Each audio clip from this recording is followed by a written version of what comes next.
And we are here.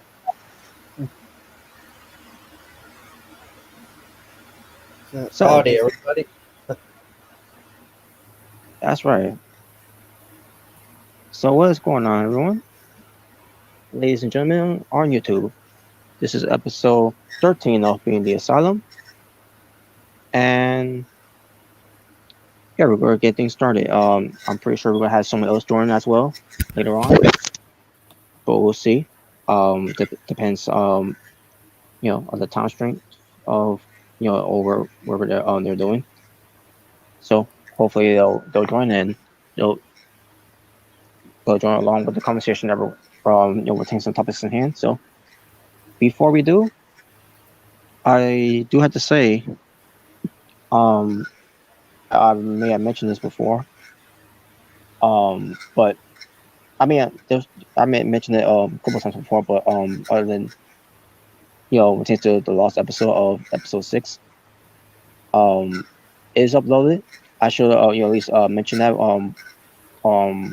basically pertains to my channel, because episode 6 was on Omega Red's channel, which I had a lot on my mind at the time, and I really forgot about that episode was on his channel. But yeah, if anyone's interested to watch that episode, the infamous lost episode of episode 6 of Being the Asylum is up on my YouTube channel as well. So if you can, go check it out. And go subscribe to my backup channel. Even though I don't really upload on it, but subscribe if you want. There you go. Hi. Yes, we got Kat. Hello. Hi. Welcome back. Thank you. So before we get some topics, and there's some topics that needs to be discussed that I need to finally get out of the way. But before we do, as usual, we're tends to open up this the show. We're gonna talk about we're gonna take turns of how our day has been so far. Now pertains to my day, work was was work at the end of the day. Basically, and later on at work, it was raining. We had to close early because of that. But luckily, that was great, because that way I could have went home early as well. Pertains to send the show. I tried to do a little earlier, but same time, while I'm heading home as well, because I ordered something earlier for to come to my home, and it was delivered, and I got me a new phone. So I'm having fun with it and all, and I'm trying it out right now. And the reason why I got a new phone is because the phone I've been using, it's been making. I feel like it's been delaying my my audio in the way over since me doing the StreamYard, but tends to do these shows, not just over chance being the Asylum, but also pertains to watch along with AEW Dynamite. So I figured because of this phone, and I kind of figured it was that phone, because of the phone, it doesn't really have much GB. I think that's what tends to have much of it to make it a little more faster in the way, but this new phone I got, it's more than that now. So hopefully I sound good from to you guys. Yeah, you sound good. All right, cool. So Kat, how was your day so far? It's okay. Boring, but okay. Sweet. Same here. Yeah, my day was pretty good. Good. That's awesome. Well, I'll tell you one thing. It was ruined by John Cena. It's not fun with Jalen not here. Where is he? These people were reacting to on YouTube to Peacemaker, and they were like, "Put that away! Nobody wants to see your ass." And not John Cena. Of course, these were guys. But that's true. I agree with him. You don't see your ass. Just move on. That's why I always say no one wants to see Cena. That's true. You can't see me. Yeah, that's a problem. I really don't want to see you. Yeah. Exactly. It's not Actually, true. I'll be happy if I never get to see him again. Same.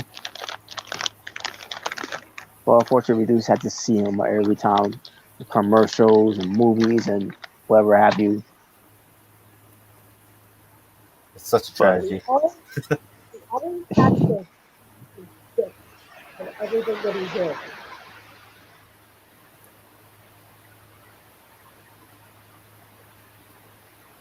Hmm? Like, I don't want to see it. all right, so okay. Um, so far we all had a good day. So Yep. all right, so the first thing I want to get out of the way is finally I could finally get this out of the way. Um, and basically what I mean by this is I'm gonna be doing two coverages to get to finally get, because it's been long overdue these these topics, and that is the final two episodes that we need to talk about, and that is from from Dark Side of the Ring on season 4. The first one we're gonna get out of the way is Rob Black's XPW. Oh, I watched that one. Now, does anyone know what the, XPW was? I know what it was, but It was what's I what's your memories about XPW of it? pretty much from when I watched the episode. I didn't know the company. I didn't even know what the company was before I watched the episode, to be honest. Um, but from what I saw, it was pretty much if you had porn and wrestling. That's that's what it was. I mean, there's nothing else I can really describe it other than porn and wrestling. Pretty much to sum it down in an easier way for people, a wrestling company Jalen probably would watch. But Man, only if he was here. you probably would agree to it. But I actually do remember seeing that a scene of XPW when they obviously only select two parts of it from back. I'm assuming that it was supposed to be like some kind of backstage scene, or whatever, which obviously supposed to be it was a sex scene and all. So basically, yeah, it is in a way of porn wrestling meeting together. Porn wrestling, basically. Porn wrestling. Pretty much a That's new concept no one has ever heard of. with a little bit of of a hardcore type of basically like almost like an ECW type of show, but again with porn involved as well.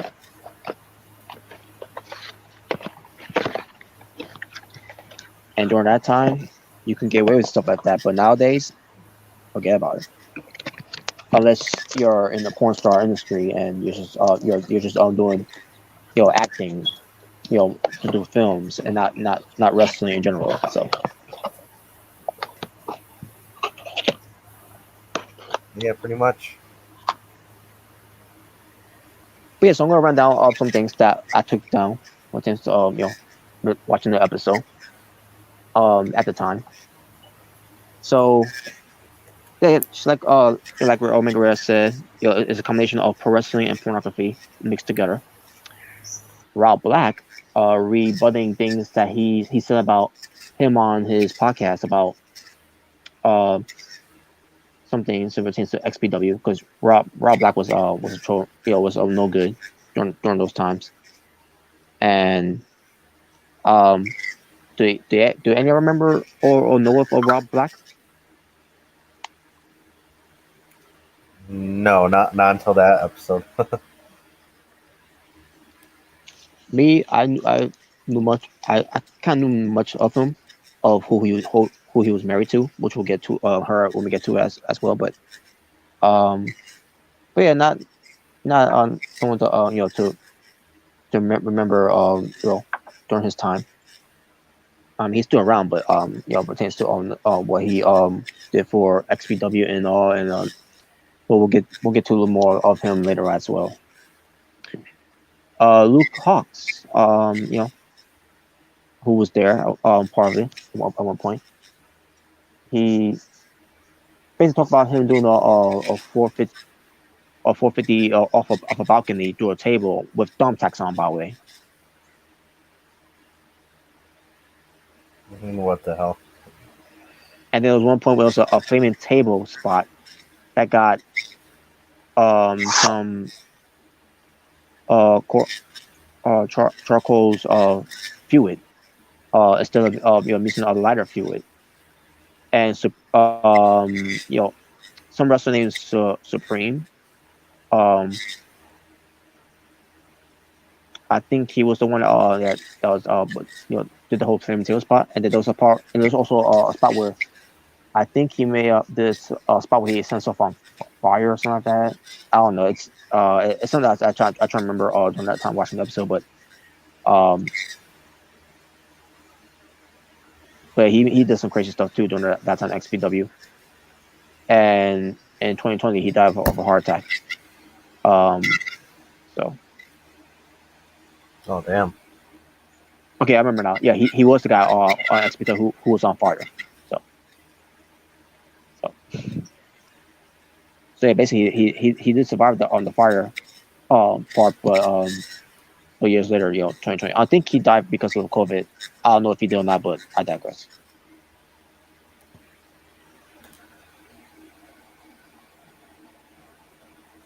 So he died.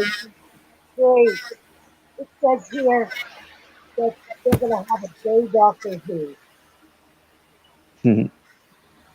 Oh, Yeah. God. So we get to Rob, who tries to strike a deal with Paul Heyman, who was in charge of ECW at the time. It tends to ECW and XPW to, I guess, do something together. Kind of reminds me of UF uh UFW, I think it was called. That's trying to work something with this man. I forgot the promoter's name at the time. But this man didn't like the idea of working together, and obviously is this man we're talking about. So obviously this man doesn't play well with others, unless it benefits him and the company.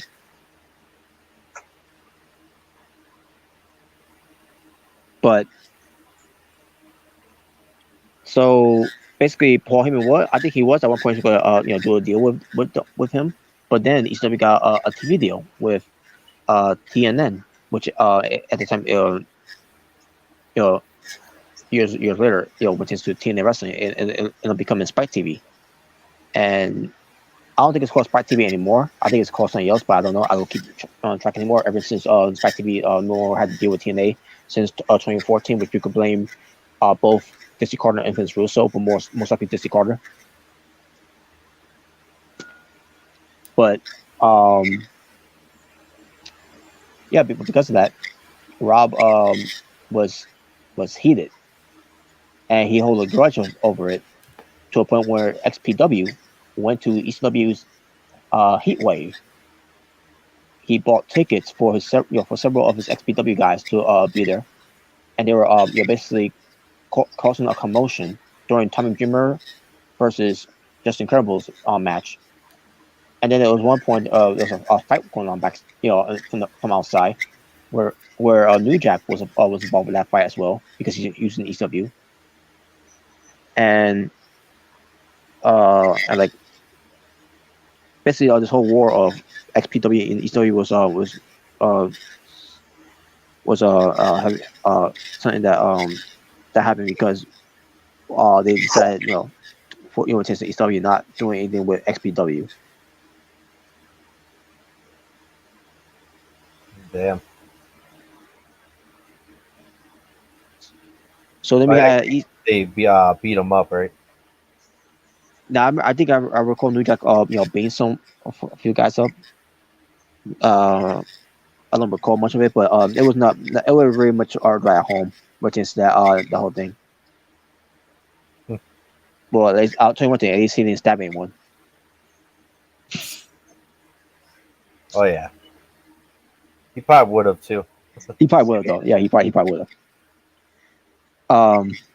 So ECW folded. As we all know, back in I think it was like in what in 2000 or 2001. It had to be one of those years. And XPW was still going was still around. XPW brought in Terry Funk, Shane Douglas, New Jack. Even though they're the same New Jack that uh you know that helped ECW be up XPW, and now he's part of XPW for the main reasons why he joined, because one, not only he gets paid, but two, he gets to fuck women. I mean, hey, that ain't nothing wrong with that. Oh yeah, but I'm not surprised. And even Tammy Sitch was part of the show. I mean, other company too as well, both, along with her husband at the time, Chris Candido. And I guarantee you, behind Chris Candido's back, she would have went sub with a lot of guys in the back too. Probably. Whoa, what the hell? And you also had Sabu, and then we had the obviously let's talk about the incident between New Jack and Vic Grimes. If you remember that whole thing where New Jack's goal was to kill Vic Grimes. Yep, I'm pretty sure everybody remembers that Dark Side of the Ring episode. Yeah. So we get Rob Black. He was mad at Luke Hawk for protecting himself of a head chair shot because he put his hands over his head, and then Jerry Lynn said that that whole thing that happened with Luke doing that. It's like Jerry Lynn basically was defending Luke and basically saying that Rob Black is an idiot. The last thing you want is a wrestler to hurt, especially if a chair is not even a gimmick chair. Oh yeah. Well, what the hell? Oh, there he is.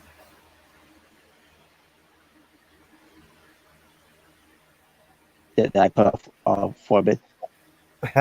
Yeah, he just left for a minute and then he came back. Okay. Yeah, I don't know what happened there. But yeah, I was going to say was that Jerry Lynn was basically saying that Luke Perry did the right thing there by protecting himself because it's a real chair there. Unless the chair was a gimmick chair, then yeah, you could take a headshot, while protecting yourself. But if it's not a gimmick chair, then yeah, protect yourself. Put your hands up. Yep. But Rob Black then look at it that way. Because he was a piece of shit. What are you talking about, Rob? Yeah, the whole chair shot thing. So what happened was, they did a match with Luke Hawks. Had a match against, I think it was against Supreme at the time, and his hands were cuffed, and basically Supreme, by order of Rob Black, to give him chair shots to the head multiple times for punishment for protecting himself from a chair shot. From his last match. Damn. Yeah, that's a prime example why a wrestling promoter should not be in wrestling business, especially if you're not doing a great job of protecting your wrestlers. Doesn't matter who they are. Mm-hmm. That's true. So we have, let's see. Oh yeah, Messiah. He was one of the top stars for XPW. Rumors of him being hooked up with his wife Rob Black's wife, going by the name of Lindsay Borden, who first of all is not Lindsay Borden from years ago when the ex member.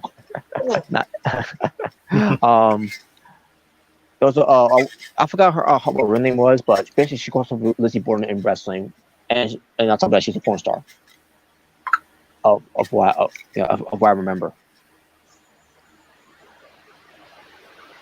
So there was rumors of that where Messiah slept got hooked up on the way with Rob Black, and then 3 days basically Rob Black Messiah you got 3 days to get out of town or you're a dead man. But Messiah refused to leave, and New Jack was on the show. Who's interviewed on the show? Said he mentioned that Messiah slipped Rob's wife with the ding dong. That's basically what he said. And Messiah said she fucking loved it. Jesus. I'm pretty sure she does because she's a porn star. Yep.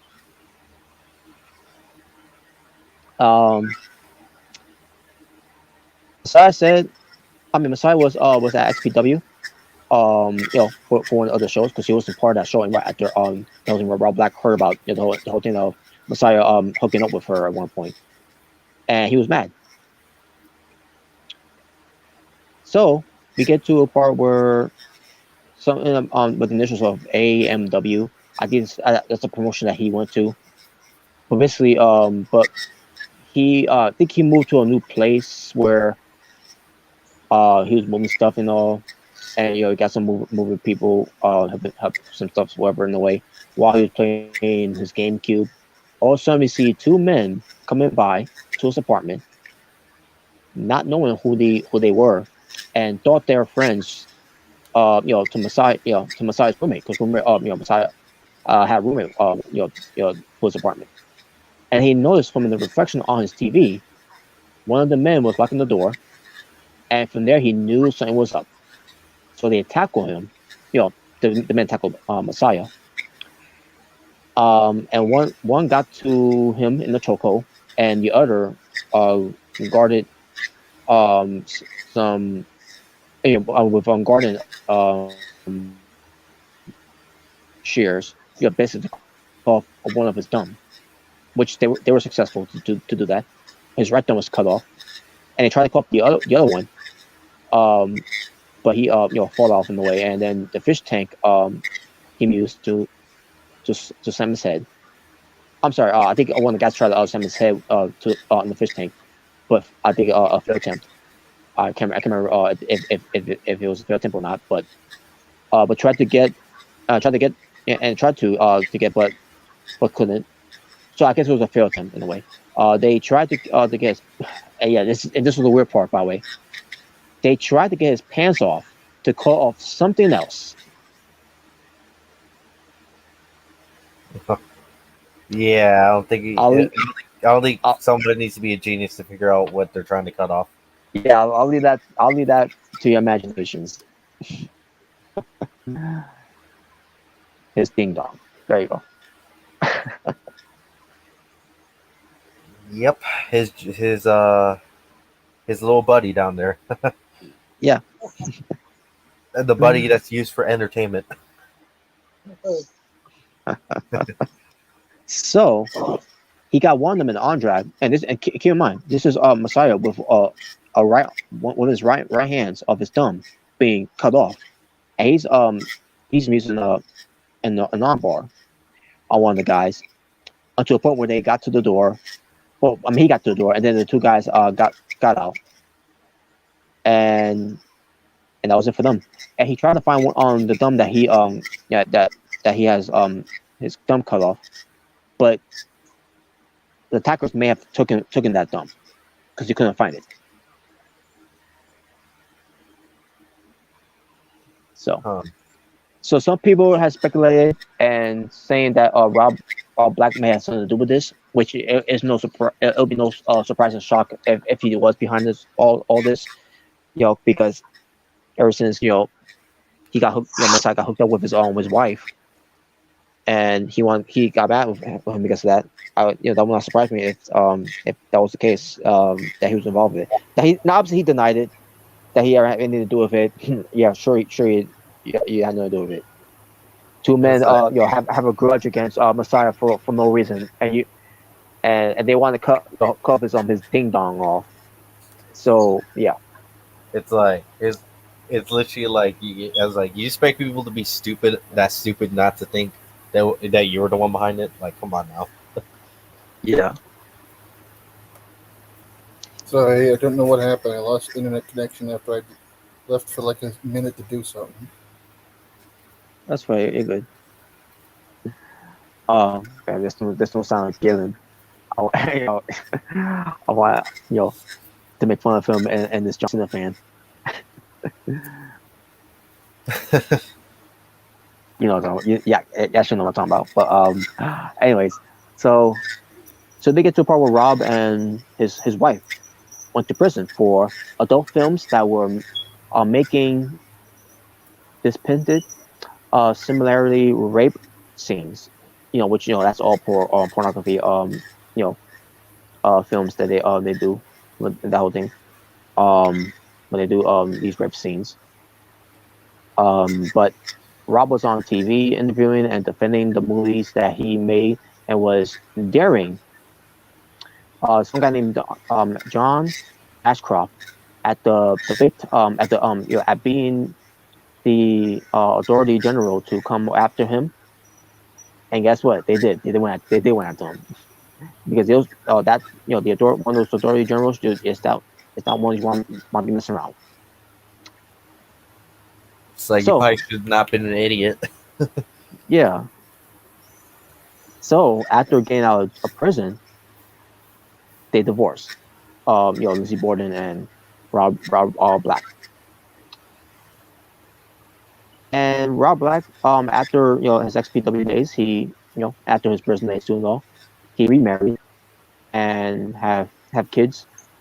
And he runs a cheeseburger shop, and also he runs a rebirth of XPW. And no, it's not going to be. It's not the same. From years ago. When it comes to porn wrestling meeting pornography. Again, this day and age, he won't be able to get away with it this time.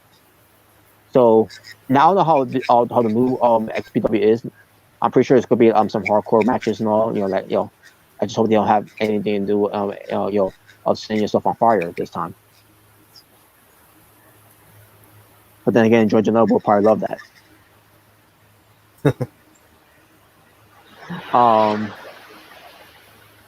But it was a show that he ran back in 2001. I mean, 2021. I have to say, excuse me. In of all places in New York. He had guys like Rhino, Brian Cage, Willie Mack, Matt Cross. I just hope that Tessa Blanchard wasn't on the show and Brian Cage changed his pants. It was back in November though. That show. Now again, I didn't know about it. I don't pay attention to XPW anymore ever since whenever that closed down. But who knows how long that was closed down? Maybe back in 2003 or 2004. Doesn't even tell me the year. Unless I forgot about me writing it down. So who knows? But the point is, it's back now to what it is, and there you go. So, and that was Rob Black's XPW. Now, did any of you guys may have seen that episode of Talk of the Ring back a while back? I've seen it. All right. I haven't. I thought it was all right. Interesting, Yeah, I just never heard of the wrestling company, to be honest, before the episode. All right. Well, by the way, what pertains to XP3 as well, I don't remember seeing much of wrestling on there growing up. Again, only thing that I may have remembered was the porn scenes. I think I may have watched some wrestling a little bit afterwards on YouTube maybe, but since growing up and and watching it at the time, obviously I couldn't I wasn't allowed to watch it because I was still a kid obviously. So, uh, but yeah, that's just my memory of it in a way. So, um, so I'm about to say. All right. So with that out of the way, there's another Dark Star Ring coverage I need to get to as well, and it's about Vince McMahon. Oh, his former scandal he was involved in. Yep. The United States versus Vince McMahon, or Vincent Kennedy McMahon, I should say.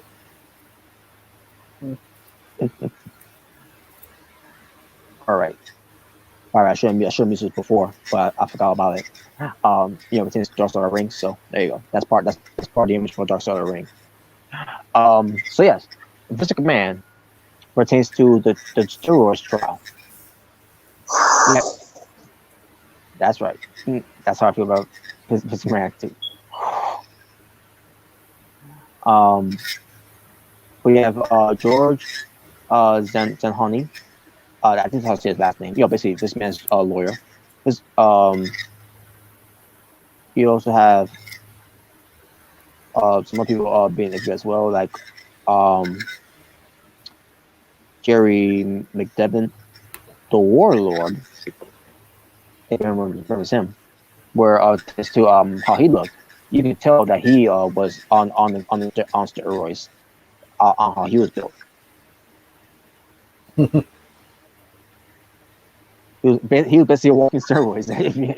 Once you see how he looked, like Ultra Warrior and the Barbarian, whoever Scott Steiner, obviously, if you've seen, even especially during that time, pertains to during his WCW days.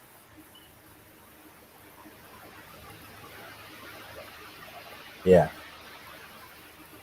But you also have Brian Blair, Jim Ross, Dave Meltzer, Wade Keller, Joanne. Why is Dave Meltzer on there? Probably because of the steroids thing. Part, because the whole thing, he writes articles, during that time, especially pertains to this man. So, and this man and him are buddies in a way. So, I see.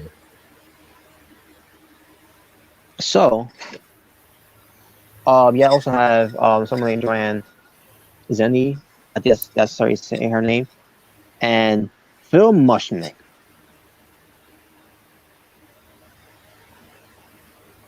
Why does that sound so familiar? He sounds familiar because he's the guy who hates pro wrestling and hates pro wrestling fans. No. He's one who's been writing articles about basically tarnishing pro wrestling and going after pro wrestling fans, for even loving the stuff and all that, and basically writing or especially on the one thing that I remember most famous of, the most infamous I should say, is the one missing Brian Pillman's name in the article because of his passing. And Jim Cornette, I remember this. Jim Cornette was doing a rant on Monday Night Raw, pertains to burying Phil Mushnick because he used Brian Pillman's name, and basically slandering pro wrestling because of Brian Pillman and all that, and it really got Jim Cornette's skin. And if anyone remembers that promo, yeah, I know what I'm talking about when he on Raw. And I thought at that time, because when I was growing up, between Jim Cornette and WWF. I wasn't that big on Jim Cornette. I mean, he was a good manager and all. But it tends to him being a bad guy. Obviously, it tends to growing up and the whole "it's the real to me, damn it" thing. I always wanted to see him get his ass kicked in the way. And then when it tends to him calling these promos, what ends up being a shoot in a way. Because just during the time of bleeding into the Attitude Era, and that got me changing my opinion and my trying to can't think of the word to use, but basically I started liking Jim Cornette a lot more. But I know a few years later, obviously we all know how he is right now. To me, it's whatever. But at the same time, he does go too overboard in a way, and it's it's ridiculous how he goes off on a tantrum in a way. But anyways, but yeah, but my point is Phil Musnick, the fact that he was even in this interview and all, and I get it and all because the whole steroids trial thing, because that's one thing that he we have to person because of that in a way, because the whole steroids thing, and at the same time, fuck him. Oh yeah, fuck them. Yeah. And fuck the people who try to attack wrestling fans and try to say, "Oh, you shouldn't watch it because it's fake." Yeah, fuck you too. So is reality TV, but Oh yeah. So is The Bachelor, but you guys still watch that crap. Mm-hmm. I don't watch it. Oh no, I wasn't saying you. I'm just saying people who love to attack wrestling fans and try to say, "Oh, wrestling's fake. You shouldn't watch it" or whatever. Yeah. I watch it not. So yeah. So we had um the lawyer is Jerry McDevitt. The person that said George Zanhonian, he was actually the doctor for WF. You know, so yeah, I apologize. I made a mistake there. So yeah, Doctor Zanhonian was the WF walking pharmacist because he had a bag with him where it pertains to his pertains to giving candies to the boys. I'll leave it to imagination what candy means. Basically, it pertains to like these special candies with or without prescriptions. Pretty So much flexing the pills like candy. yeah, so the steroids were legal to use until 1990. When new laws were put in place at the time. Yep. So then we had Linda McMahon, who was pissed off of Sanhonian, maybe going under federal investigation pertains to Titan Tower at the time, where allowed him that almost hired him as their personal WF doctor, which they were close to do so.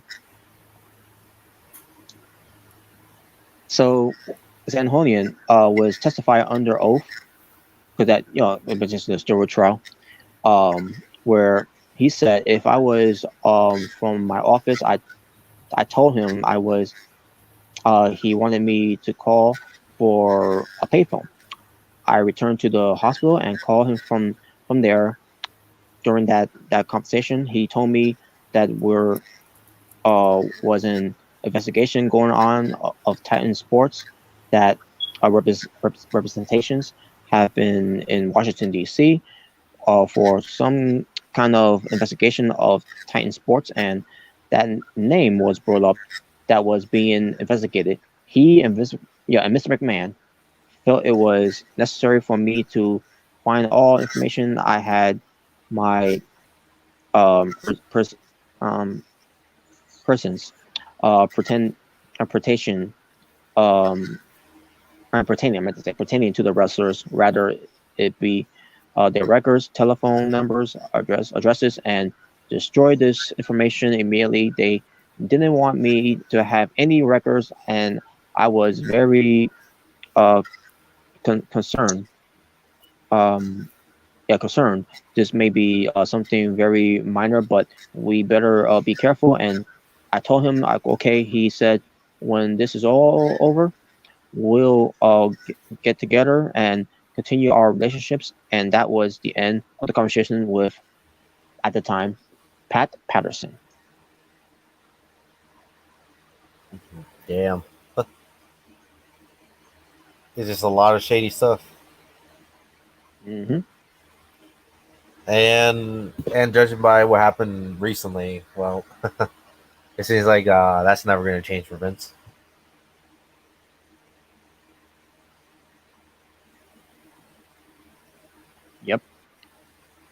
Still no sign of Jalen.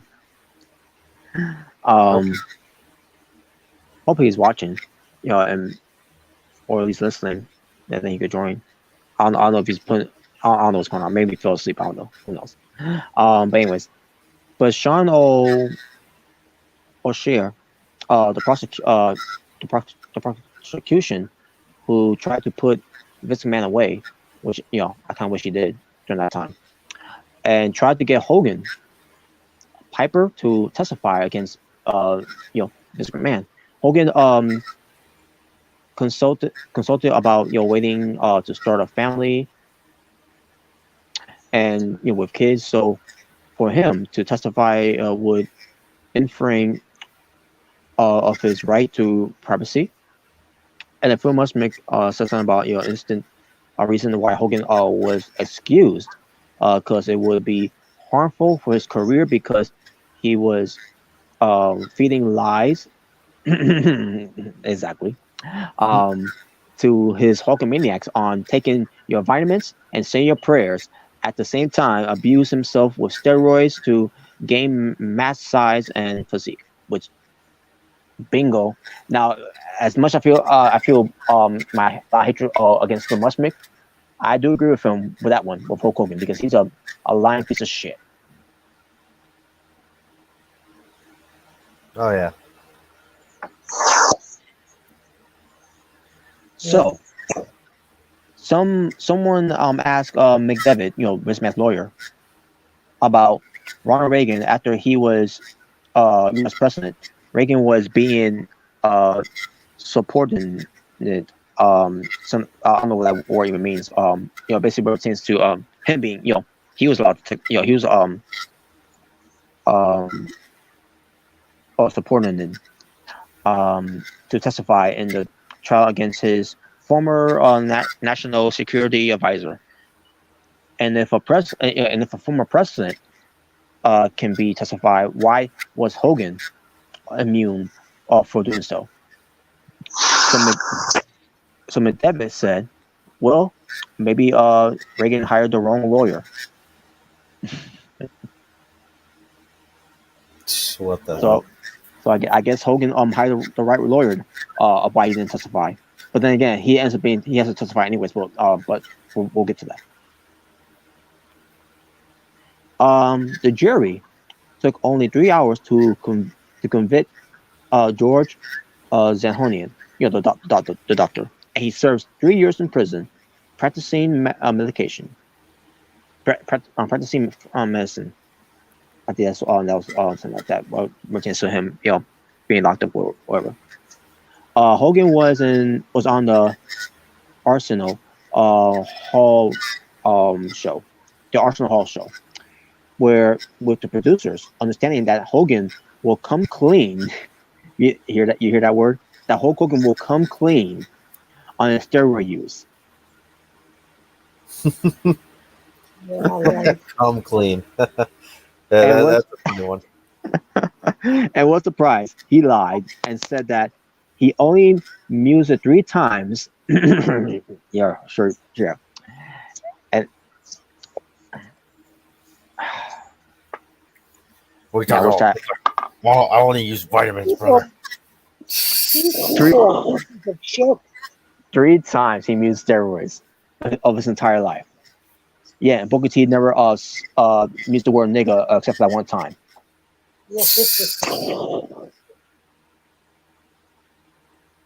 Well, what are you talking about, brother? Those weren't really steroids. They're extra vitamins, brother. Oh my god. So obviously Hogan, he lied and said that he only again I already mentioned that right 3 times in in the 80s for healing injuries and muscle tears. Okay. I don't think anybody in WWE tells the truth anyway. I guess as good as mine. But Vince was furious because he lied. Well, Vince McMahon, you're a liar too. So you're both liars. But Vince was on Phil Donahue's show next to Dave Meltzer. And by the way, if you're asking why, another reason why Dave Meltzer was on there, that's another reason why. So the producers wanted Vince and Bruce, Bruno Sammartino to sit together, but if you know your histories, Bruno Sammartino and Vince McMahon was not fond of each other during that time. Nope. I saw that Phil Donahue episode. I actually saw that episode. Oh wow! What could you tell us about that show, that episode? Because I never got a chance to watch it myself. I don't know if it's on YouTube or not, but what are your thoughts about that show? When they were on there. I just thought that it was useless. The show was useless. They were all liars. And they just seemed really shady to me even then. And Vince McMahon, he looked real. I don't know how to explain it. His behavior was not kosher. Mm-hmm. And I also remember the stupid little kid standing up, when the audience gets to say stuff and ask questions. The stupid little kid, I don't know who he was trying to impress, but he started getting on Bruno Sammartino and thinking he was going to tell Bruno Sammartino off because supposedly Bruno did something to hurt wrestling, quote unquote. And Bruno put him in his place immediately. And I remember that being funny. And I remember thinking, what is this kid harmless? And you can tell the kid thinks that it's all real. And you could tell that he believed that if the WWF did it, because back then it was the WWF. Yeah. The WWF did it, then it was justified. Yeah. No, how stupid. This kid looked stupid, and I was glad that Bruno put him in his place. Oh yeah, definitely. Bruno said something. When you finally grow up and you have an understanding of things, I do remember that part of what he said. Yeah. Because they show clips of it on the Center Ring as well. Not the whole thing of it, but obviously, but just a glamour of it of how that went down. Everybody looked uncomfortable too. They all looked uncomfortable. I can imagine. Yeah. Oh man.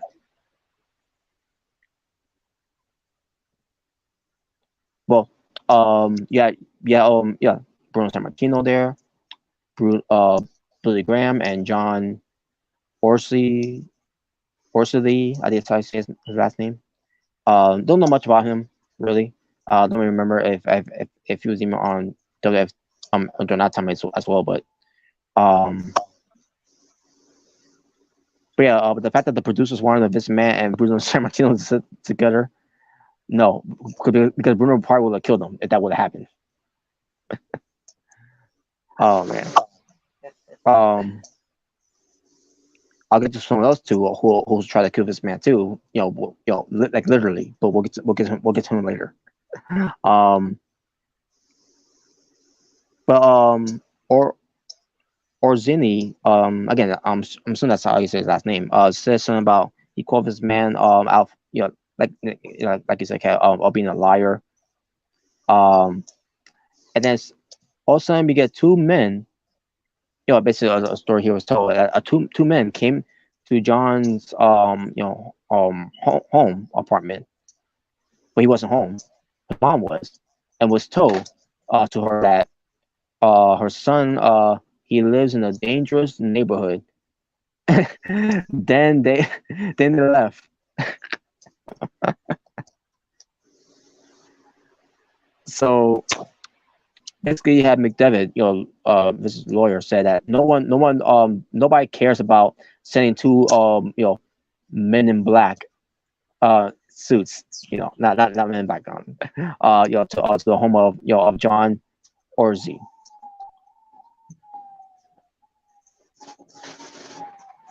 No, because they'll come to my home after that siren.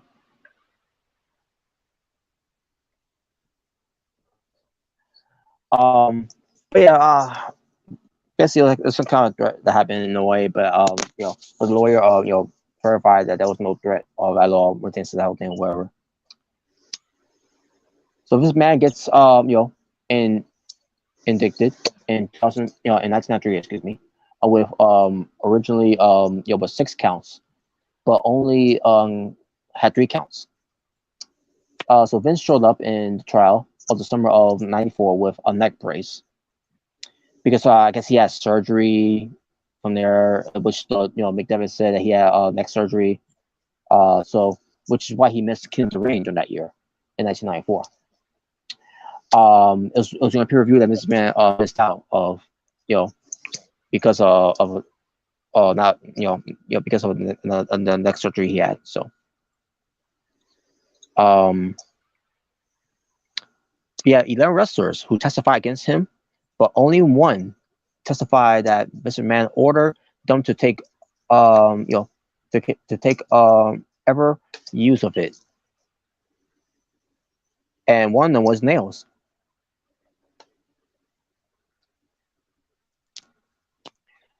I think I think one of them. I think one of them was Nails. Let me see. Oh no, I don't think it was. I don't think it was Nails. But it probably could have been Nails. I can't remember that much. But Nails, from the SummerSlam 1992 payoff, where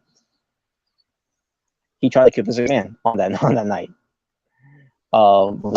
with his payment, and he literally tried to strangle him in his office at because if you heard stories about it on the shoot interviews from multiple wrestlers, even from Bret Hart, stories has been confirmed that the guy who played Nails literally tried to kill Vince McMahon. And basically Nails is a wrestler whose his gimmick was that he was a prisoner, from prison. I mean, a jailbird, I should say, in prison, and he wears a orange jumpsuit, obviously, because that's what we wear when you go to jail, in prison, and yeah, he's a criminal. He's a crime. He committed crimes, and what he did, but what he did was he did commit a crime in the way there. He tried to kill his man. Too bad he didn't succeed. Unfortunately. But he describes this man testimony. I'm sorry. The description of this man's testimony, I should say, this ordered him to take steroids. McDevitt show a video to the jury that Nails was performing in an orange jumpsuit, which I already explained before. Why, so why would this man do so? Asked, and then they asked Nails if he had any animosity towards Vince McMahon, and Nails, not knowing what that word means, any animosity, he said no. Then they immediately asked him, "Do you hate Vince McMahon?" And he said yes.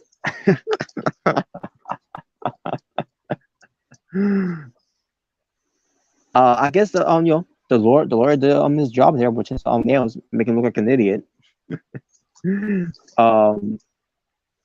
the word animosity and then saying, "Oh, do you hate him?" Oh man, I don't know. But that was it for that. Now I don't know what happened to this Nails guy ever since. I mean, other than him going back, going to WWE as named prisoner, because he couldn't use the name Nails. But I don't know what happened to him afterwards. Obviously, I don't think he went anywhere after that. Because I believe by Vince McMahon after his man almost died because of him strangling him.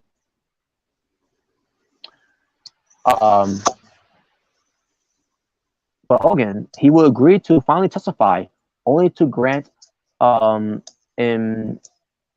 immunity from prosecution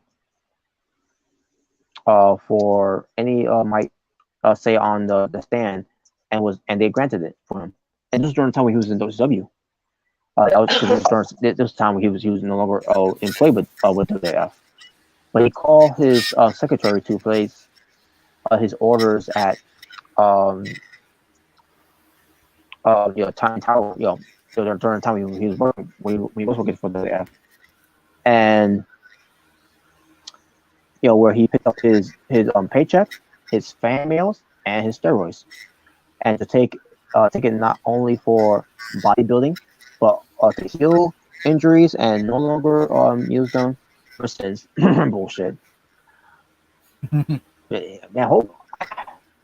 Hogan, I guarantee you, Hogan will tell you this on right now that he never took steroids in his entire life. For those that don't watch wrestling, and those of you who don't know who he is at this this period of time. Yep. Even if he were to show you a video clip of what he did back in the days, and were you on steroids? Nope, they don't work for me, brother. That's no natural brother. Mm-hmm. So, I kind of wish the steroids would give him a heart attack instead of Ultimate Warrior. Damn. But anyways, moving on. So basically, Hogan said afterwards, it was legal because he had a prescription. This man never ordered him to take steroids, or help purchase for him. This man was disappointed that Hogan didn't just tell the truth, or can still, which I'm pretty sure again, this is Hogan we're talking about. There's a lot of things that he got under oath, but but this man was disappointed he didn't tell the truth. But at the same time, this man should be happy that he didn't testify against him,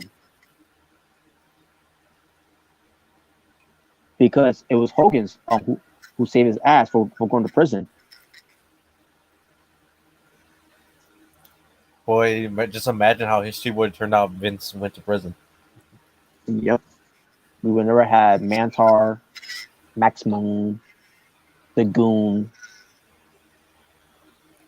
So a ridiculous gimmicks that we seen during those times. I mean, you had gimmicks weird gimmicks even beforehand, like the Gobbledygooker, Brett Rooster. Can't think of what else. I mean, Blue Blazer. Even the Blue Blazer when Hard Day came in, either 1989 or 1990. I can't remember which year it was.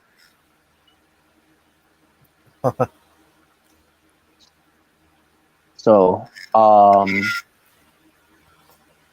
kind of wish this man would have really got strangled to death by nails. Oh yeah, and that's how I really feel about this man at this point. But anyways, if this man would have been convicted, this man would have faced 11 years in prison during that time, over $1 million in fine as well. yeah. But he was found not guilty. If he was convicted, yeah. Pretty much, if he was convicted, yeah, he would not have a happy time. Mm-hmm. So, when he was found not guilty, when the verdict read not guilty, the crowds in that in that courtroom, they cheer like like it was a wrestling event, and the judge was not happy about that, obviously. Oh my god. I gotta say this too, by the way. It's just something I need to mention on the show. So McMahon was there at one point when she was when she was what, maybe somewhere of her teen years, where she was crying, which is to just slandering this man. They try to get they try to lock this man up and all, and hopefully they find him guilty. To one point, they showed this on which is the reenactment on Dark Side of the Ring, where Stephanie McMahon running out of the courtroom, crying, upset that they're trying to take her daddy away from her. And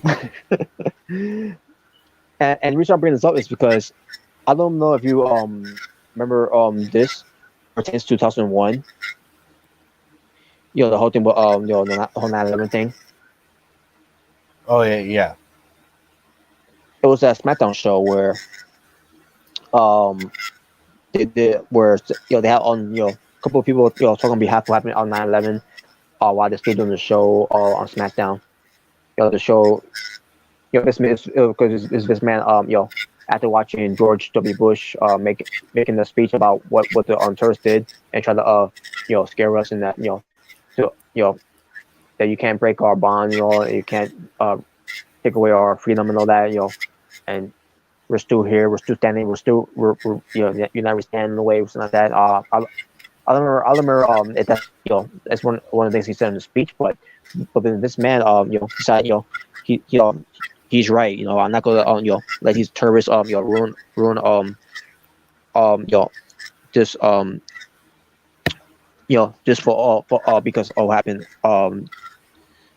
with these 9/11 attacks. So he decided to go to the show for SmackDown. And it's only some of them the stars will agree if they want to participate or not. It was up to them if they want to or not. I don't remember if that was the case or not, but but basically this man decided on to do the SmackDown show. I didn't watch it at that time. And I tried to watch it during the time where I used to be on the network, be on the WWE network, but since I decided not to watch WWE anymore because of the whole Dark Side of the Ring Owen Hart thing. I was like, what, I don't even care anymore. I'm done. Then because of Vince. Yeah. But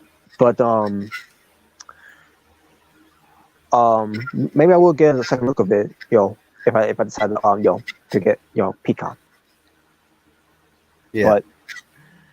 But basically on that show they have a couple people are talking on behalf of 9/11, like Stone Cold, Bradshaw. I thought Bradshaw was great on what he said there. You cannot break the bond. I think he said something. You cannot break the bond, in a way. But I thought JBL did justice by saying what he said there. But Stephanie, I don't know if I don't know if you ever remember this or even think even call what Mcmahon said, if you ever had the time to watch what she said about what she's we're talking about after the whole 9/11 attack. She compare the whole 9/11 attack is the same thing of what happened with this man of the government going after her, going after him, I should say. Huh? Yeah.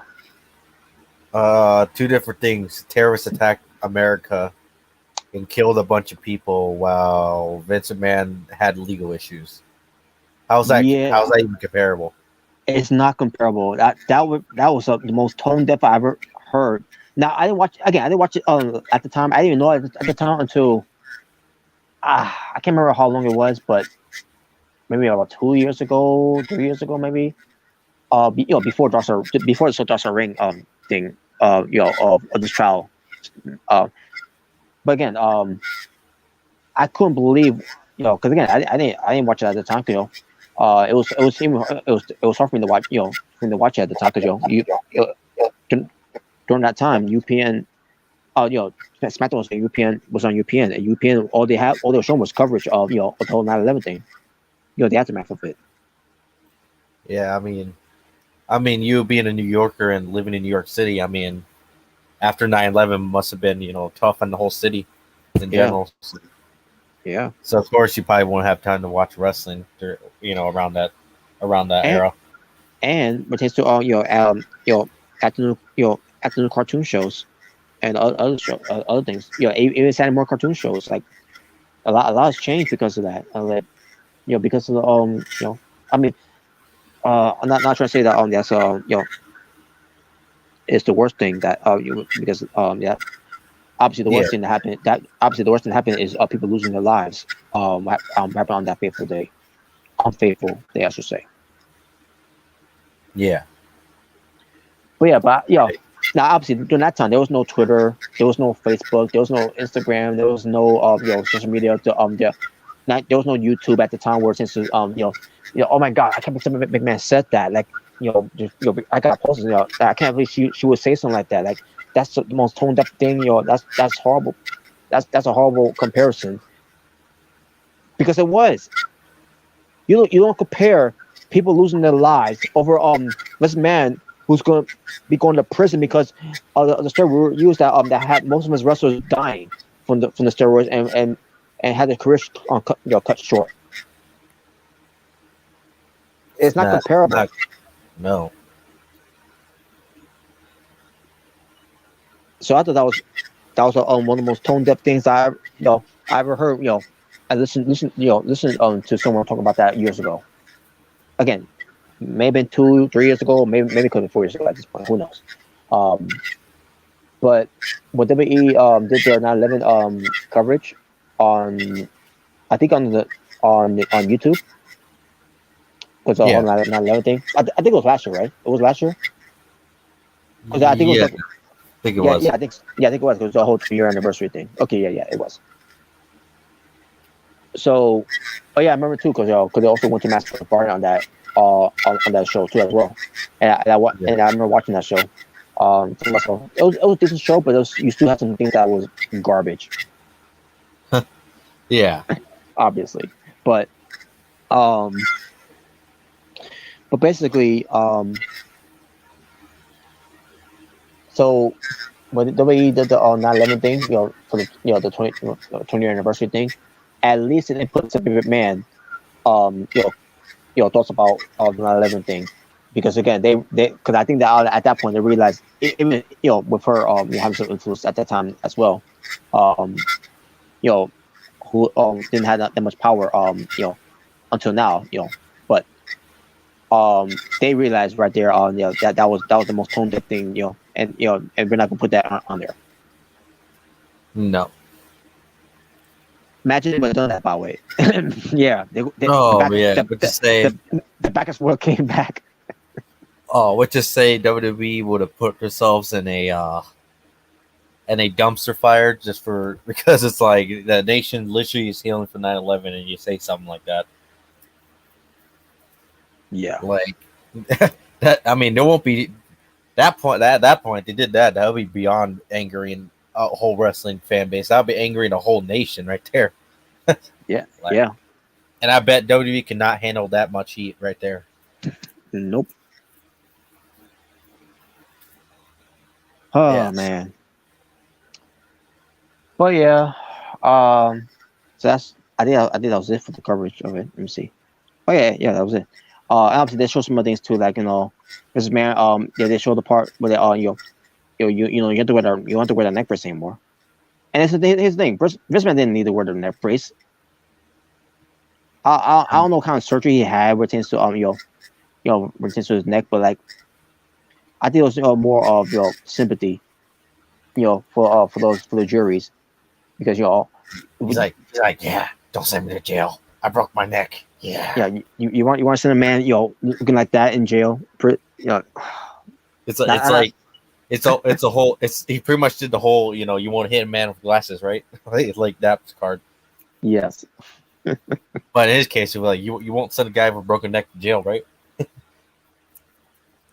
Jeez, man. But it's funny to mention it because I before the episode I always wondered, it's like, why is he wearing a neck brace in court? Yeah, I know either at the time too until after this watching this episode because neck surgery, from his lawyer, because his lawyer he's always been a decent guy that I know of, I mean that I heard of, I should say, so I take his word. Yeah, I mean at the time I was like, well, maybe he could have been keeping kayfabe or something, because I think at that time they were like really high in kayfabe. Yeah, And on top But of that, I don't know. Yeah. and on top of that, you know, it's a big deal with this man.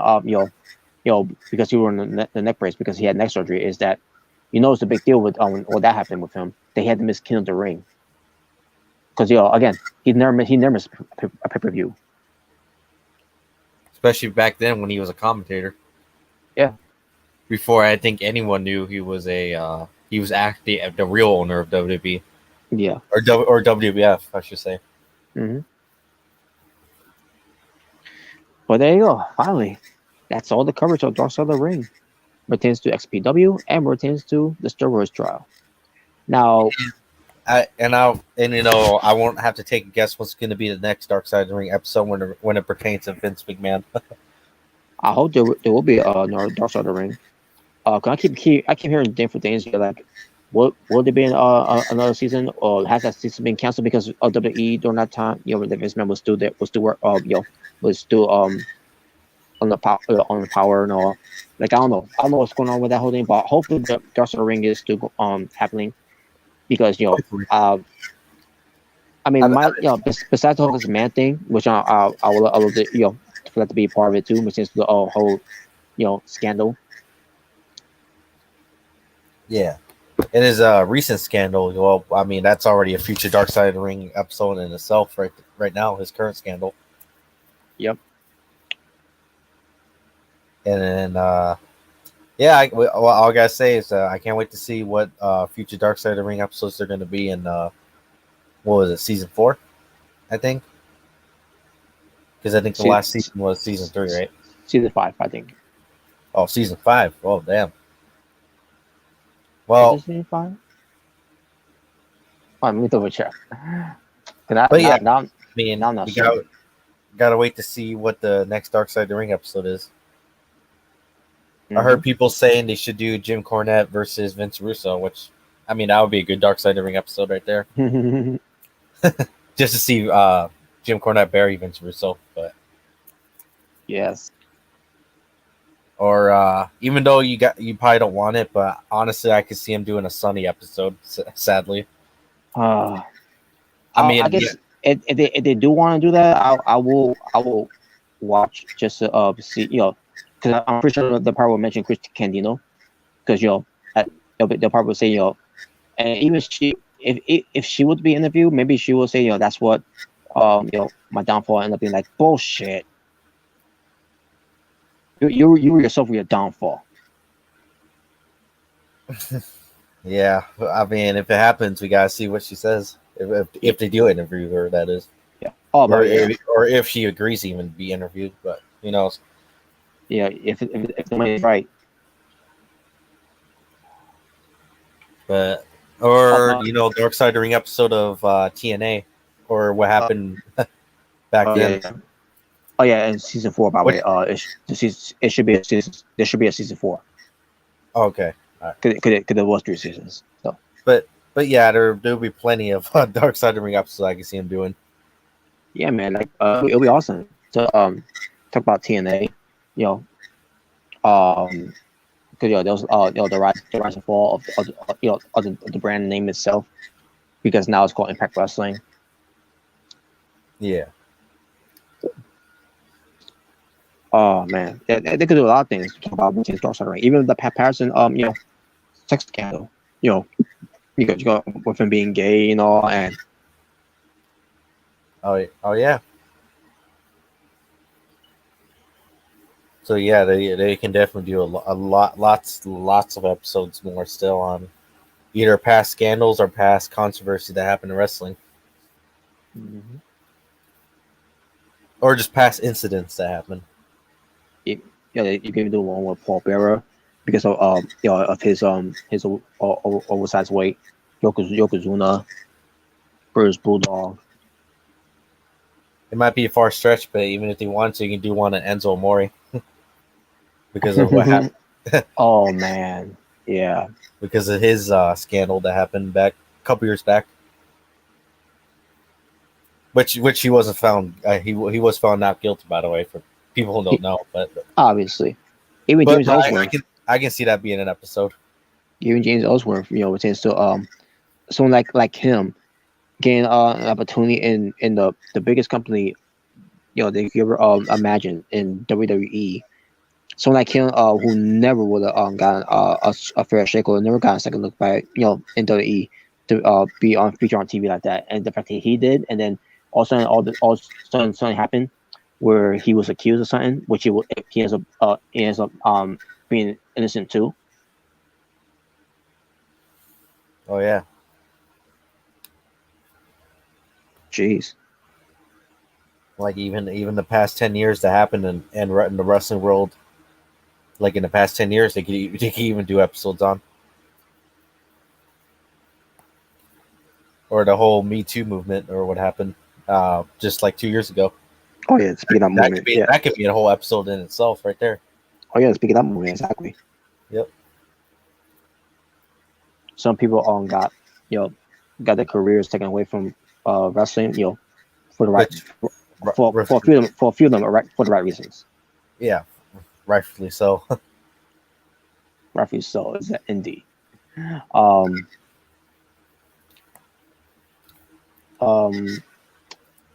trying to think of things like they could do one with Shirley Martel, since they already did one with Luna. They got to do one with Shirley Martel. Oh yeah. Or China, make an official episode in China. Yeah, to actually do an official episode of that. I still understand why they couldn't do that. And they just and Vice T just separate with what the other they did. I don't know if you've seen that one that they did, but yeah, I seen it. Oh, you did? Okay. I think the thing that's surprising, most of that Triple H was even interviewed about. I'm like, that's surprising. Yeah. I was like, I don't know how he got Triple H, but I mean, I guess he got interviewed on it.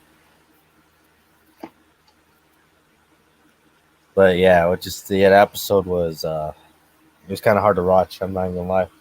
It was, yeah. Well, yeah.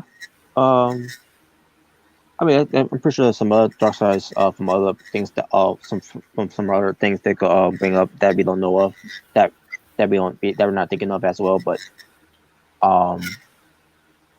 we'll see. But if that is if it comes back, but hopefully it does. Yeah, because they gotta. Because I'm pretty sure people want to see them cover more stuff. Mm-hmm.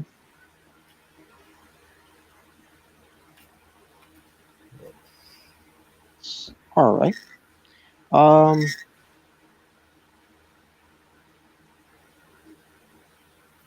I gotta bring this up. Yeah, it's unfortunate that no one else is here, but we're not gonna be here that long. But we'll talk about a few things about WWE and AEW. Okay. At least we got finally we got the Dark Star ring coverage out of the way now. So yeah, I was wondering what happened with Mrricanjay21's pertains to talking about Will Smith. Which I guess we could talk about a little bit about that right now. Now I didn't see it, but I heard about it. Yeah, I didn't see the video either. I think I said that to Kat and CJ when they were still here off air. Yeah, I was talking about I didn't see the video, so yeah, me either. But all I can say is, I will say this: when it comes to Will Smith apologizing, you should apologize when you first did it on that night, months ago. Yeah. Why you wait till now to do an interview and then you apologize? Now you apologize?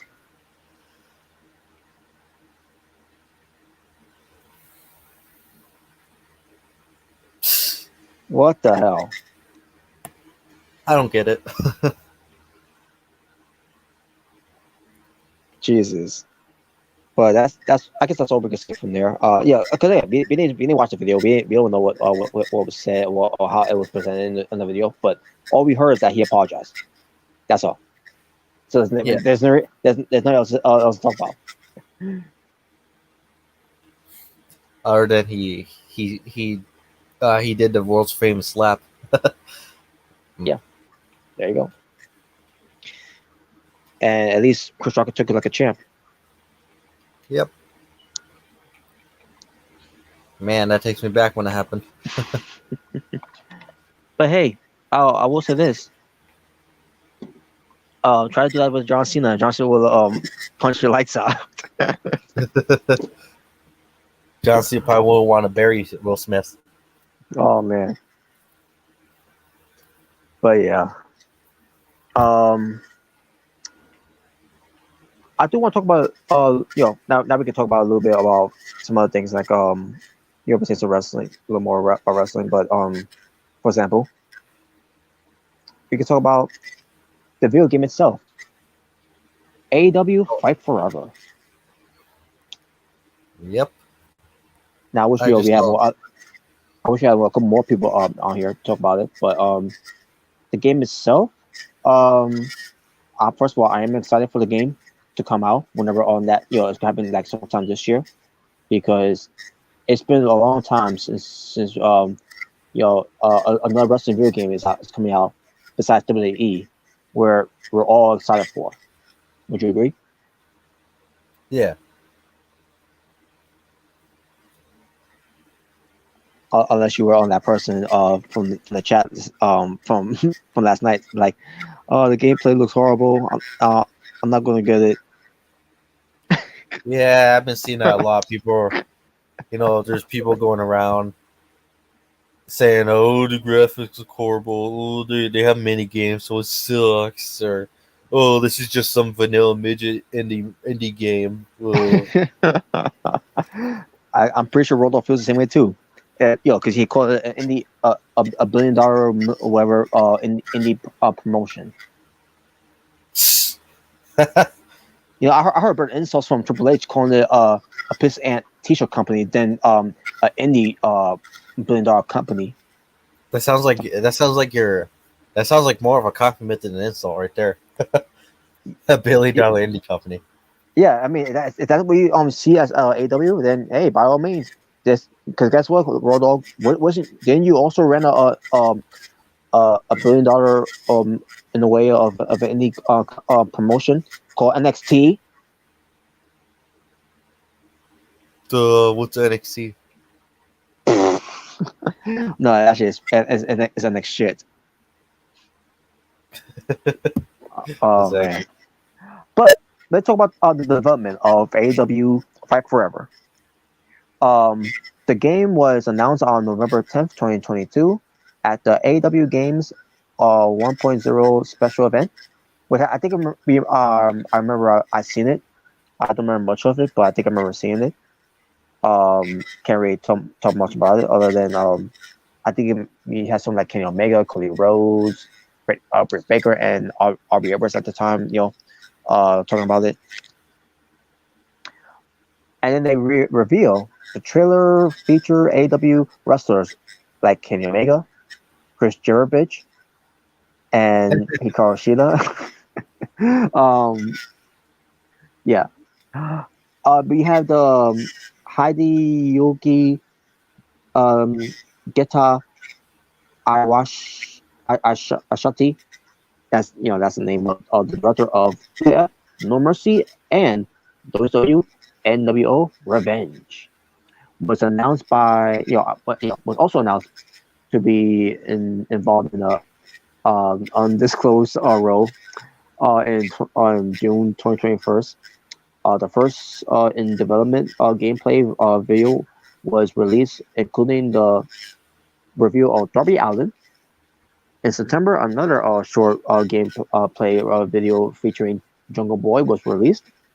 In February 2022, Kenny Omega stated that the game will feature cross-panel play.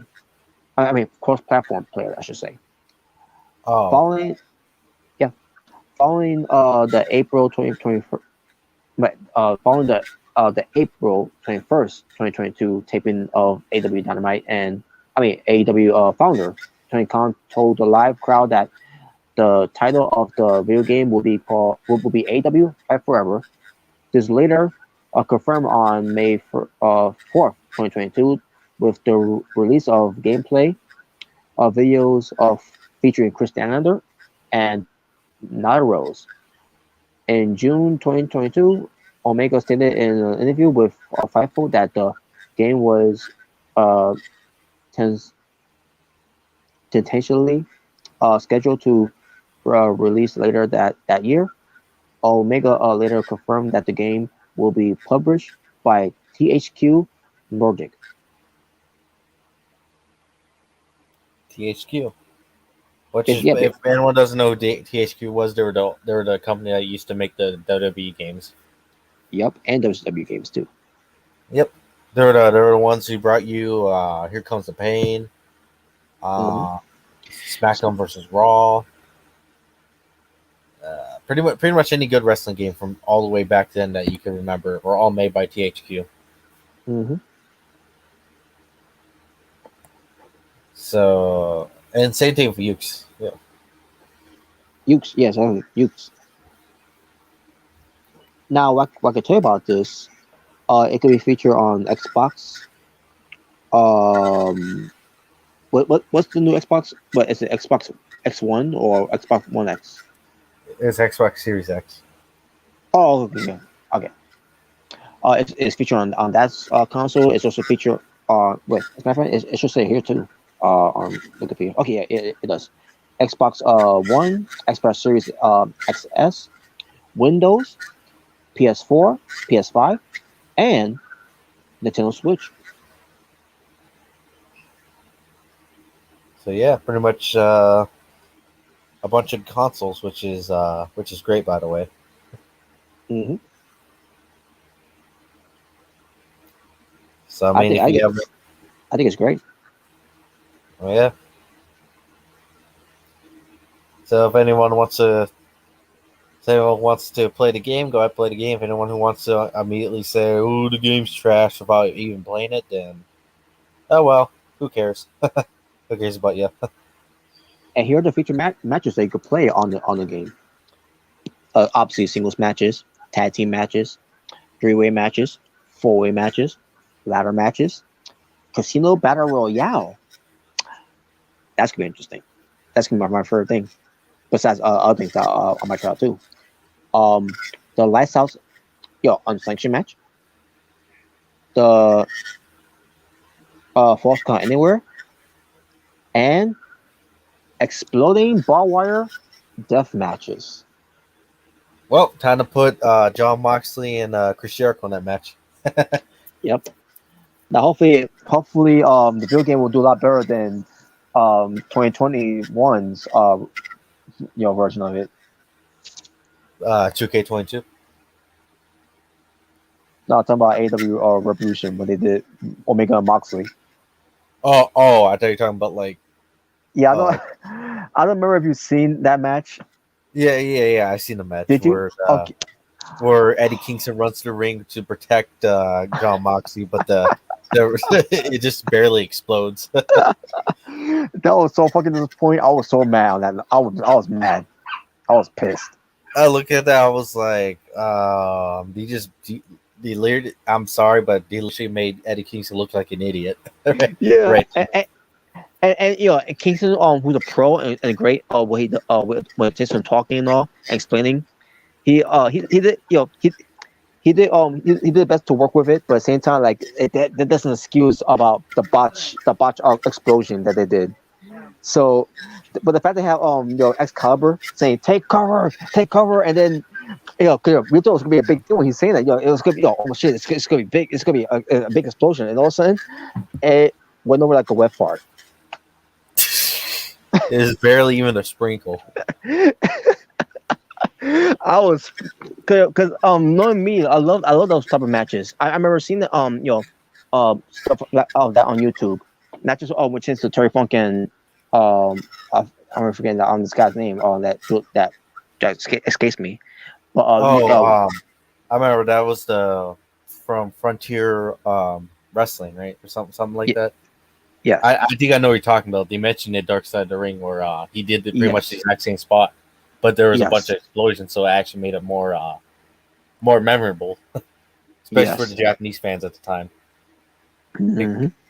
And I think AEW was trying to got expired, or maybe they tried to take inspiration of it. or hell, for all I know, maybe they even tried to rip it off. I don't fucking know. But the way they did it, yeah, it was not good. Eddie ran down there. Excalibur was, yelling his ass off, but kick cover, and yeah, everybody looked like an idiot at the end. Excalibur, man, you. Yeah, he. I mean, it's not the first time he botched on commentary. Everyone I mean, remembers with when Darby Allin jumped off the I think it was a ladder. I don't remember, onto tables on. I can't remember, but Yeah, I think you know what I'm talking about. Where Excalibur said in the memory of Owen Hart, and then he jumps off the ladder, and oh, okay, I remember. yeah, I was like, oh no, especially when he had Martha Hart in attendance that night. I was like, yeah, you should have never said it in the memory of Owen Hart after he jumped off the ladder. Yeah, exactly. But back when they did the explosion thing, I get it. It was a botch. It was supposed to be like that. It was not meant to be like that. But same time, like if you knew that beforehand, if you could at least test it out first and all, at least you know do a test run instead of just doing it on the fly. Maybe it would have been a lot better. But instead, nope. It was not good.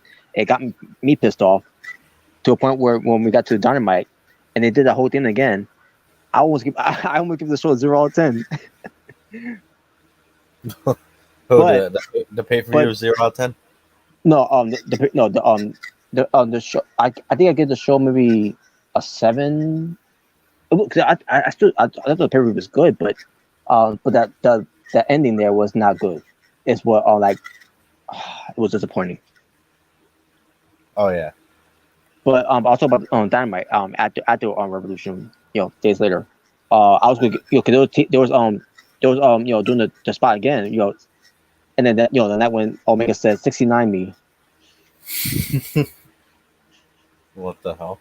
Yeah, and then I was like I feel like giving the show 0 out of 10, but then later on the show got maybe interesting. Some other things that happened on the show, I can't remember much of it, but I do remember because I was thinking about giving it a 0 out of 10. Oh damn. Because I was that pissed. Yeah. But besides that, but hopefully it'll be a lot better in the video game than it was in real life. And I know Robert playing that match, and he used John Moxley to beat up Chris Jericho. Or I could create myself, and we gotta have that dream match. put it on Double or Nothing. Oh man, but it's gonna be fun though. So for the AEW game to come out, or AEW send Fight Hook, Forever, or send Hook on Chris Jericho. Yes. But yeah, these are the matches. They got stuff here. I'm surprised there's no coffin match. Especially we got Darby Allin there. Yeah. But I guess you can't do that because maybe WWE will be like copyrights.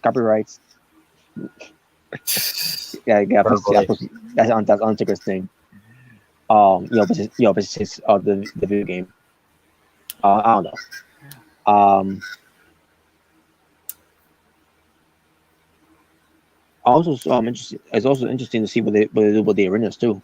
Because I think you can also customize your the arenas too. And all. I think that's what at least what I heard you could do. Yeah. Pretty much the same as the 2K games, but hopefully it's a little more creative than having the same ring set for every arena you're trying to create. Mm-hmm. But also pertains to the game. Now, obviously, pertains to who's in it.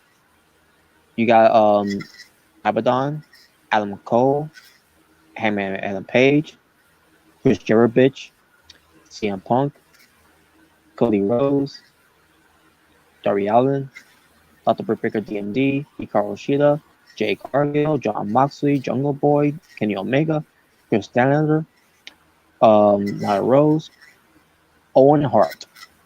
I love it. Pentagon. He's just called Pentagon because he's not Ascaro because whenever this was developed, they developed Pentagon, not Pentagon, not Penta Ascaro. Thunder Yeah. Rosa, Yuka Sakazaki, and more to be announced soon. But yeah, Also, they put intergender matches too, apparently. oh yeah, I think so too. Aubrey So Everson let's to be have referee. so if Robert, if you really want to, you can have he can have Britt Breaker beating up Chris Jericho, Oh god, or have Jade squash Chris Jericho in a match. I'm just waiting for them to add Hook in there. Well, if they had Hook, he's the first guy I'm beating up. But yeah, the fact that Owen Hart's in the game too, because of the working relationship with the Owen Hart Foundation, it's great, man.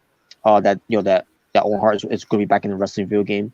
Last time he was in my memories, he was in the video game was that Legend of Wrestling game from Part 2 and Showdown, which is Part 3 in a way. But and no, I don't count WWE 13 because he was not a playable character.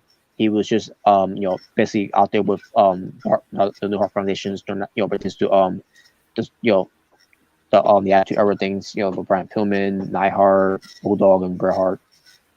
Yeah.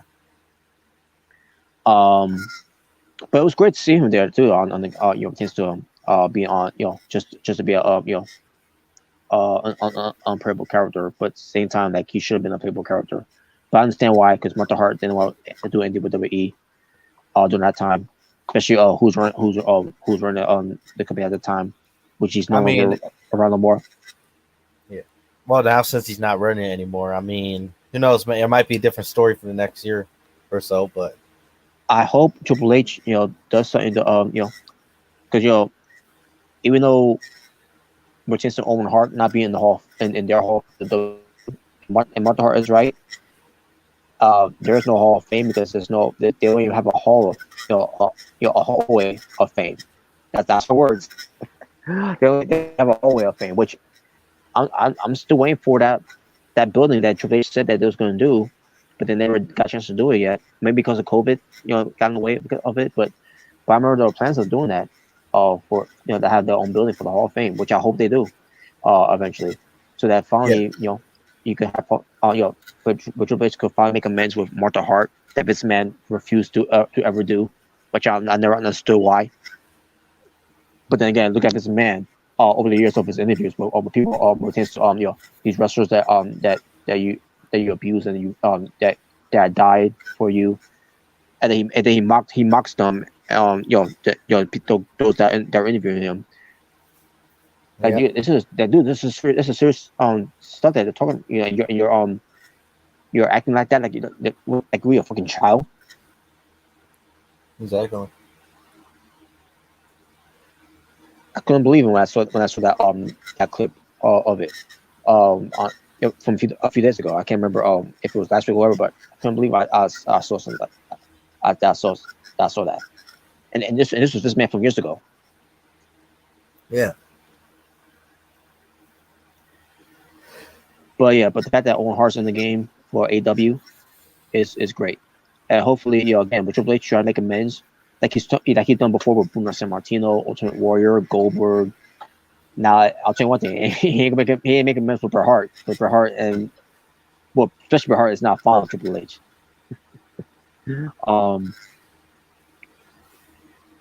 But we'll see, man. And Triple H, and I also talk about Triple H.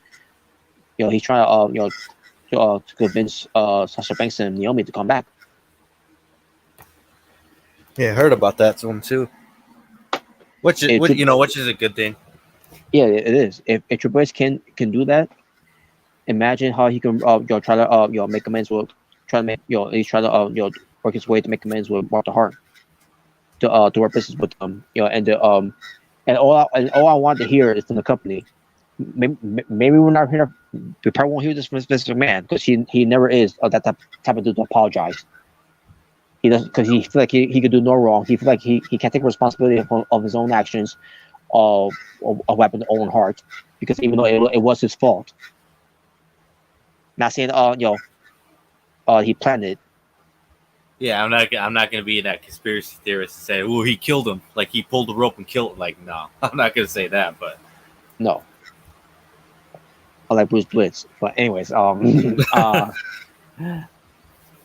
I wanted to hear is from the company, is an apology, a weapon to Owen Hart. yeah, Not just to the fans, but also to the family of the Hart family, especially pertains to Martha, Oj, and Athena. yeah. And if Owen does get inducted into the WWE Hall of Fame in the next coming years, definitely should be Brett who inducts him. Exactly. And finally, Bret Hart and Martha Hart can finally make amends over this hatred of with one another, because Martha refused to work with WWE, which is do stuff for Owen Hart. It is heartbreaking too that that even had to come to that, where it's Martha and Bret Hart not being fond with each other because of disagreements, because of not allowing Owen Hart to be recognized or remember, to be honored in the way in WWE, especially with the Hall of Fame. Yeah, But yeah, so yeah, Owen Hart is definitely well deserved to be in the Hall of Fame. Hopefully, we get some other people in there, like a Brian Pillman as well, because he's also well deserved to be in it. I don't understand why he's not in it yet, Vince. yeah, same here. They can induct a China on just based off her solo career. Yes, Because I know she's technically already in the Hall of Fame, but as a member of DX, if I remember correctly. Technically. But yeah. So yeah, hopefully, she gets inducted as a solo member of for her career. We shall see, though. I'll tell you one thing. I'll tell you one thing. So those people are because this man's gone, that now maybe we have Chris Benoit in the Hall of Fame. He's never going into the Hall of Fame. No. Despite him being the greatest wrestler to ever step foot in the ring, to lace up a pair of boots. That is not excuse of what he did to his wife and his son. And they he took the cowboy out for not facing his mistake, his wrongdoing. He's never going to be in the Hall of Fame. No.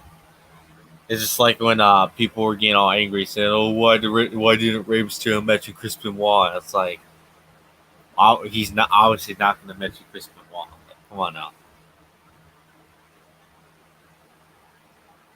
If anyone remembers the 20th anniversary of Rey Mysterio when he was mentioning a bunch of wrestlers. Yeah. Especially a couple wrestlers who don't even work for WWE. Or as my knowledge, I don't think Conan's ever worked for WWE. I guess that one time he did, which is to him being Max Moon. I don't know. Again, I don't know if he. I don't remember the story of it that much, but I think there was those plans of him being Max Moon, and they used him on like maybe a house show just to test it out, whatever, and they used some other guy to be Max Moon. Basically, Max Moon. I think Max Moon, based on how he was being presented on TV, he was basically like that like their version of Mega Man. What the hell? Yeah, because he shoots some stuff out of his hand. You got to see this yourself. I never heard of that, but that just sounds ridiculous. It does. But he had a good whoever Max Moon was, he had a good match with Shawn Michaels though during that time. Oh, he did. Interesting. Yep. But yeah, AEW Fight Forever. Can't wait to see when the game comes out. It's gonna be exciting. Obviously, we're gonna hear more of the developments, which is more of the main roster, rosters, I should say, in the game, which is gonna be more exciting to know. Who knows? Maybe they'll add some more matches. We'll see. Yep. hopefully they add the blood and guts match. Oh yeah, definitely. Yeah, I would definitely love to see that match go on. Because side note, WWE 2K has yet to add a War Games match, even though people have been asking that for years. Oh yeah, that's right. Which Ma- which I agree. It's like, why haven't they added a War Games match? Because that would be fun to play. Yeah, especially we have an NXT there on in the game. I'm surprised they never did it. Yeah. Plus, it's almost been 5 years since the War Games has been reintroduced in NXT. Mm-hmm. Yeah, so it's kind of surprising they haven't added to the games yet. Yeah. So yeah, the roster itself is gonna be stacked later on whenever they decide to do it. I'll tell you one thing: you ain't gonna see us playing as John Cena. Hell no. If John Cena was the game, his catch would be, "I'm going to bury everyone." Even though he's not in the game, but I'm just saying we're not gonna play. We're not playing as John Cena in the game. I'll tell you that much. No, he'd be another guy I would definitely want to beat up. Oh my god, man, it's not fun as Jim's not here. All right, so just what I want to bring up pertains to. Remember, oh, is it from there or was it from here? Oh yeah, Becky Lynch. She talks about because this man has quote unquote retired. Because let's face fact, he didn't retire because because he wanted to retire. He retired because he had to retire. Yep. So Becky Lynch, there's not much to say here other than that she said it is the dawning of a new era.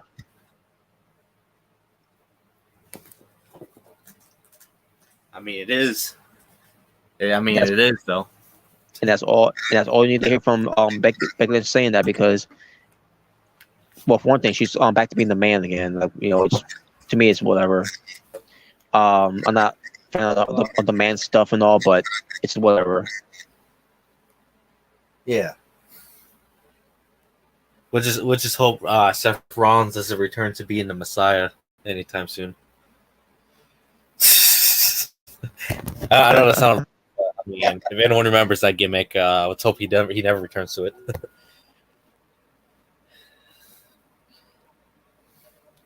But I mean, it's the dawning of a new era. I mean, she is not wrong though. I mean, yeah, it's just getting started, so obviously, it's not going to change instantly. But from what I heard, of course, from Robert, from Jalen, and from other people, I mean, it does seem like you can definitely tell Raw is changing slowly, but it sure is changing though. The whole landscape of WWE.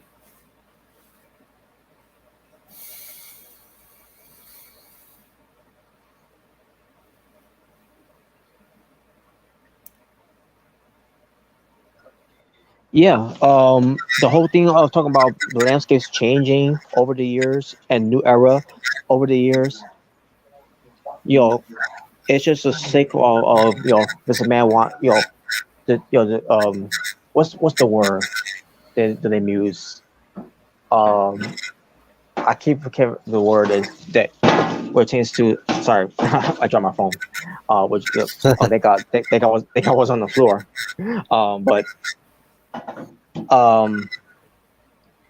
keep forgetting the word that so keep the use pertains to WWE where they use these slang words. Man,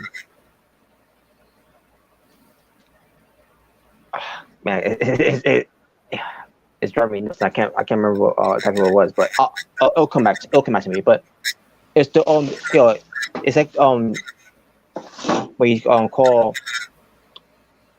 Seth freaking Rollins every time where they keep using the buzzword that buzzword pertains to the new era, and whatever have you. The landscape's changed and any type of buzzword they use, because they always love the buzzword, to try say to convince people, oh yeah, things are changing or anything.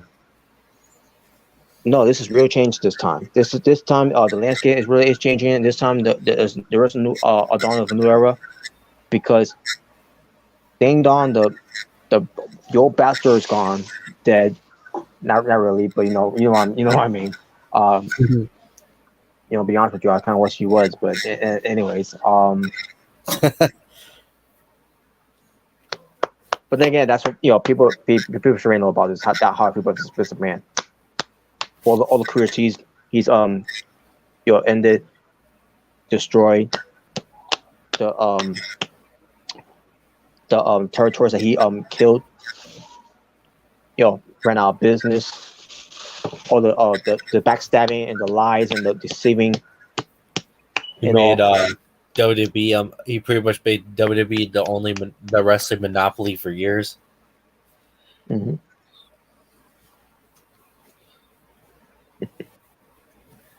So yeah, man.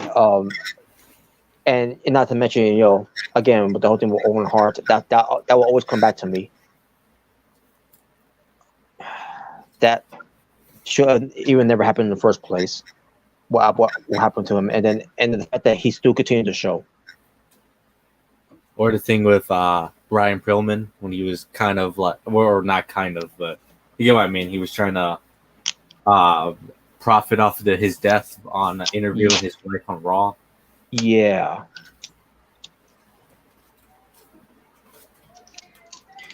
Even though he told the widow at the time, Melina, Melody, Melody. I was thinking about what I was thinking about Melina, Melody Hart, Melody Pillman. Excuse me, Melody Pillman. She probably would have married our family, but anyways, but Melody Hart, Pillman. Excuse me, I did it again. Melody Pillman. We probably rest in peace to her, by the way, because she recently passed this year. I think we talked about the too, by the way, on Mr. Mrricanjay's channel. Yeah, you said even though she obviously had her flaws in life and stuff, but still rest in peace because she actually did manage to change. Yeah, she did before she died, and yeah, definitely, yeah, definitely a saddening story. Yeah. So, yeah, man, this man, lied a lot. Basically, lied to her. Said that he's not gonna use, say anything, bring anything up pertains to the whole thing, and he did. And that was very uncomfortable for her and uncomfortable for the viewers. One of the most eerie segments you could ever watch. Now, at the time, I didn't know at the time because I was a little. No, I didn't still a kid. Don't know what was that about until after looking back at it and like, yeah, that was really shitty of him to do that. And plus, it was very unsettling. It's like, why is this even a segment? Why? Or matter of fact, why is this even on TV? For for ratings, obviously. Yeah, but pretty sure time, fans were probably thinking at the time, like, why is this even why is this even on TV? Yeah, why is it even a segment? Why is this even an interview? Why does this even exist? Like, I mean, it's just unsettling to watch. It's like, what the hell? It'd be one thing if you want to talk about the life and career of Brian Pillman, but instead you brought the whole thing of him on drugs or something like that, that led to his death. Like, what? Exactly. I mean, if it was something like like a Brian Pillman tribute show, and they're just interviewing a bunch of people about the life of Brian Pillman and his wrestling career, I mean, okay, then that would make sense, but asking them about drugs, personal life stuff, it's like, what the hell? Yeah. But hey, other promotions, I mean, I don't know if they were promotions, but indie show actually did a brand premium tribute show every year. Um, and I thought that was great. Because they actually did justice, unlike with WF. And when I say WF, I mean at the time Vince McMahon, because of that segment. Exactly. But they stopped it afterwards. But the fact that they were the tribute show, which was pretty amazing. I never watched the shows, but I heard some good reviews of it. But Yeah. but yeah, I'm glad to hear it from Becky Lynch, dawn from New Era, because I'm pretty sure she was not fond of her being a heel, Big because time Bex. yeah, now I don't mind the She big was. time Bex thing. What was that? Yeah, I don't mind the big time Bex thing, but that what I had issues with is the way she was dressing. It kind of felt like she was just pretty much the female Seth Rollins. Like, that's what kind of felt like. Well, she is married to him, so I Yeah, guess I it. know, but like I don't know. I always felt like that. It's like it just feels like they're just trying to make her the female Seth Rollins, just minus the dancing and all that he does during his entrance. Oh my god. But yeah. Um but she's gonna come back as him, as being the man again, and like, oh god, like whatever. Hey, as long as as long as it piss off Ric Flair, I'm good. I just let's just hope they don't turn Seth face again, and he's like, I'm gonna be the Beast Slayer, burn it down. I'm like, oh no. Like he should be the tribal chief Slayer. You know that he probably make that T-shirt, the tribal Slayer or the Chief Slayer or something like that. Yeah, something like that. But yeah, that's one of the changes though. Becky Lynch is back. It's going back to being babyface, because Vince McMahon did not want her to be a babyface at the SummerSlam. He wanted to keep her as a heel. So with Triple H in charge and seeing Becky Lynch back to being a babyface, that's the right move. Because Becky Lynch, to me, she's not someone you want to boo. Even if she would try to have someone boo her, we don't want to boo her. We want to get behind Becky Lynch. We want to get behind someone who's an underdog like Becky Lynch, because that's what she is. Plus, I think people were so sick of Charlotte at the time. They just wanted to cheer Becky Lynch. Yeah. By the way, you heard that clap? I was me killing a mosquito. Oh, fuck mosquitoes. Exactly. I can't wish that was Vince McMahon. But anyways, another thing that this man, was not fond of, pertains to, what they were trying to do. Bayley pitch ideas, that she wanted to, create a faction of that we see right now with her, Dakota Kai, Io Shirai, who's now Io Sky, and Vince McMahon did not like that idea. He didn't want to do it. Which makes me believe why we haven't seen Bayley back for that long. So you're telling me all this time with her being clear, she had an idea for you, and you turned it down? Yeah. Thank God he's gone. Kill him out. Unbelievable. Well, you see, she was already there was already a riot squad. We don't need two. Yeah. Except this is not a right squad. But okay. And apparently they're gonna be adding more to it. It's not gonna be just with those three. It's gonna be adding a few more. Maybe what, two more? I guess maybe, or just one. I don't know. Either way, the Raw roster for the women's is going to be it's going to be very interesting. Unlike how it looked before. Yeah. Hopefully they make the SmackDown women's division just as interesting. Exactly. Plus, they kind of need more challengers other than just Ronda Rousey. Exactly. What they need to do is bring back some women's that were released, like a Tegan. Tegan Knox. I guarantee you she's coming back to WWE. Triple H was very fond of her. the fact that they let her go because and they didn't even give her a chance. That's another thing too. Is they didn't even give Tegan Knox a chance on the main roster. Nope. She a few TV times that she had, and then after that they let her go. Hopefully she gets another chance.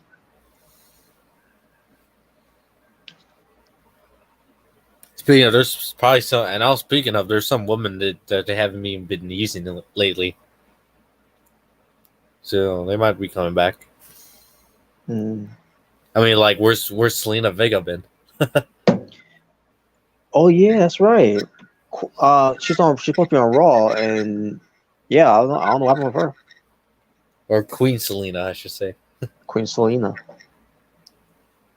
I don't know what happened with her. I don't know if she's injured or whatever. But I don't know. The fact that if you haven't seen her, that's crazy. Yeah. I wonder if this means that Kyrie, it's gonna be coming back. Kyrie Ojo, Kyrie Sane, whatever you want to say. Yeah, she could be. But then again, she's at Stardom now, so I don't know if she wants to come back. But who knows? Maybe she will. Maybe she won't. Who knows? Well, I'll tell you one thing: Shayna Baszler will finally get pushed now to be mean something. This time. Oh, I haven't seen her in a while either. Yeah. Now, hopefully we do because Triple H is in charge. Yeah. I'll tell you one thing. As long as he doesn't bring John Cena, I'm good. So he's not like we're gonna have John Cena. He's gonna fight. He's gonna fight the roster. He's gonna bury him. Like, let's hope that never happens. Oh my god, man! We just hope he's not. We just hope he doesn't do the whole. We're gonna bring back Goldberg, and we're gonna have him win the Universal title again. Oh like, man, like never. Please don't. Jeez, man. But like, please don't. Please, Triple H, do not bring back Goldberg for a match. No. Don't bring back Goldberg. Don't bring back Cena. Then we're good. Yeah, exactly. But I remember some other things too that potential WWE, but we'll see what happens on SmackDown though. SmackDown it's going to be interesting to see how that how it's changed now at the SummerSlam. So hopefully, well, I'll tell you one thing. The one thing that's not going to be changing anytime soon is the maximum male models crap. Nope. Well, I don't understand why he's trying to make that a thing. I don't get it. I don't fucking get it. You're finally in control. You're doing things right now. The 24/7 bullshit is gone. Hopefully they take that belt and burn it. Burn it. Throw in the trash and burn it. I should say. No more of this Elias. Being Ezekiel. Yeah, just let Ezekiel be Elias again, or maybe that's why Ezekiel hasn't been on TV. Maybe he's growing out his hair and beard again, so he can be Elias. Yeah, hopefully. Because I do miss Elias. Because I'm like, I do too. Like, because I thought he was great. Just the problem was that he was getting so pushed back and so buried. Yeah. Like, yeah, it didn't help him out. Nope, it didn't. And there was no Omos. Oh yeah, I haven't seen Omos in a while either. Yeah, hopefully they realized how he wasn't that good in the ring, and they decided, maybe if they want to do something with him, have him give him more training.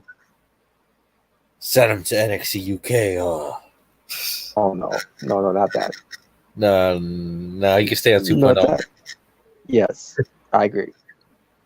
Just actually make him stay on level up and buy on and and have a match against Viscera's brother or something. I don't know. Mm, I don't remember that guy's name, but all I remember he just looked like Viscera. oh yeah, Quincy Elliott. Yeah, that dude. I'm surprised they we haven't heard from him since.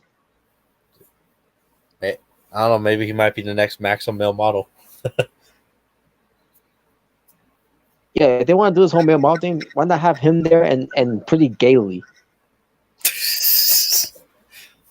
Like Which by the way, which is like you could literally get rid of LA Knight and Mansoor from the group and just put those two, put those guys in it instead. yeah. Which by the way, I did watch NXT 2.0 again. You had new NXT Women's Tag Team Champions in Kevin Carter and Katana Chance, the former Cassie Catanzaro.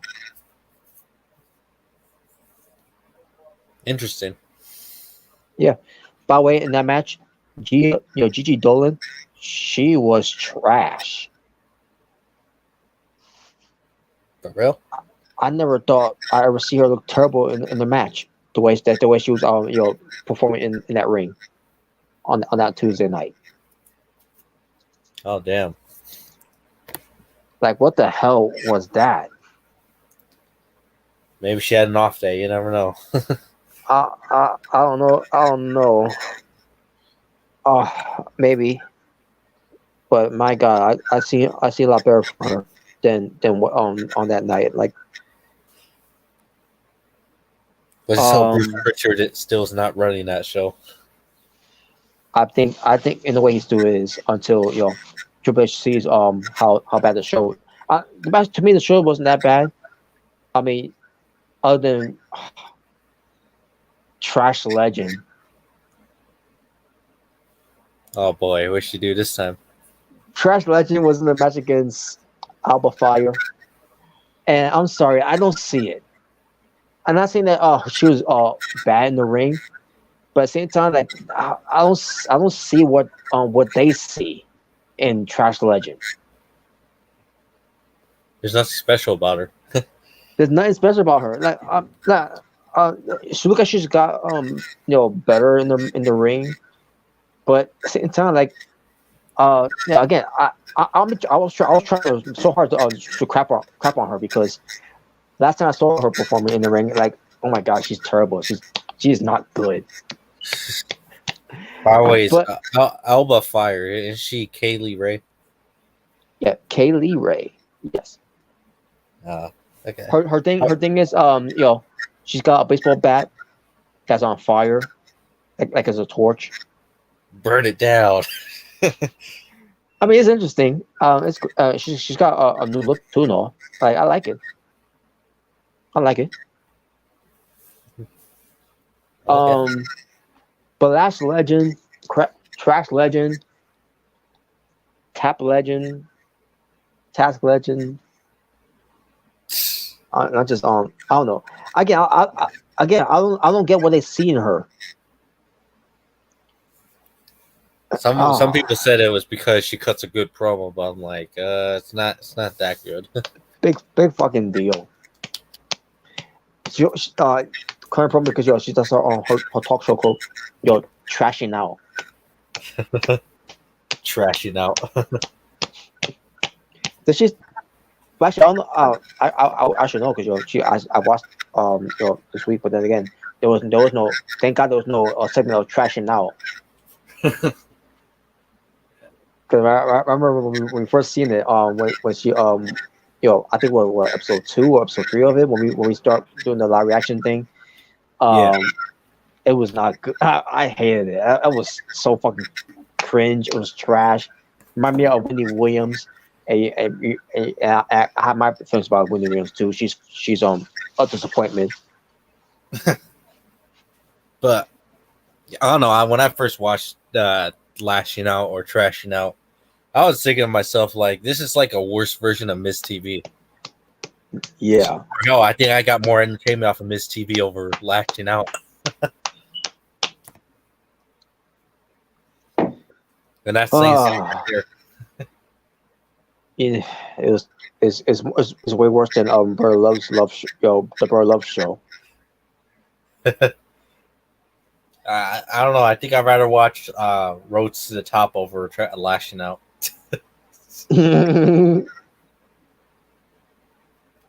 Jeez, man, like. I don't know. I don't get the appeal of her. I don't really get it. Well, I'll tell you one thing. I'm glad the good thing she lost the match because again, the fact that she even had a match against Alpha Fire.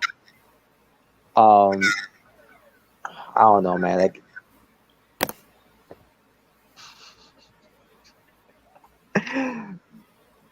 she's gonna be the next Naomi. Did someone actually say that? No, but it won't surprise me because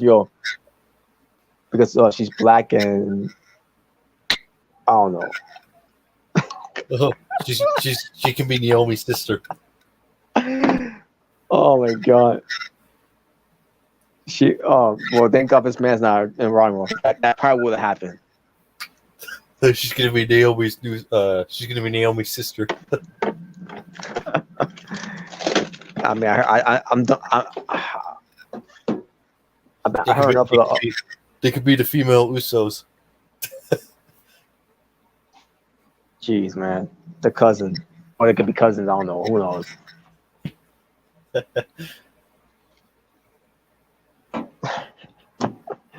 It's ridiculous, man. But whatever.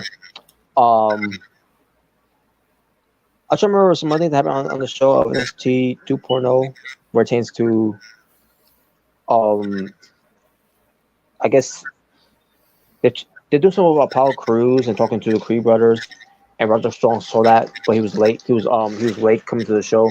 He tweeted. Basically, WWE did the whole breaking news. Roger Strong tweeted.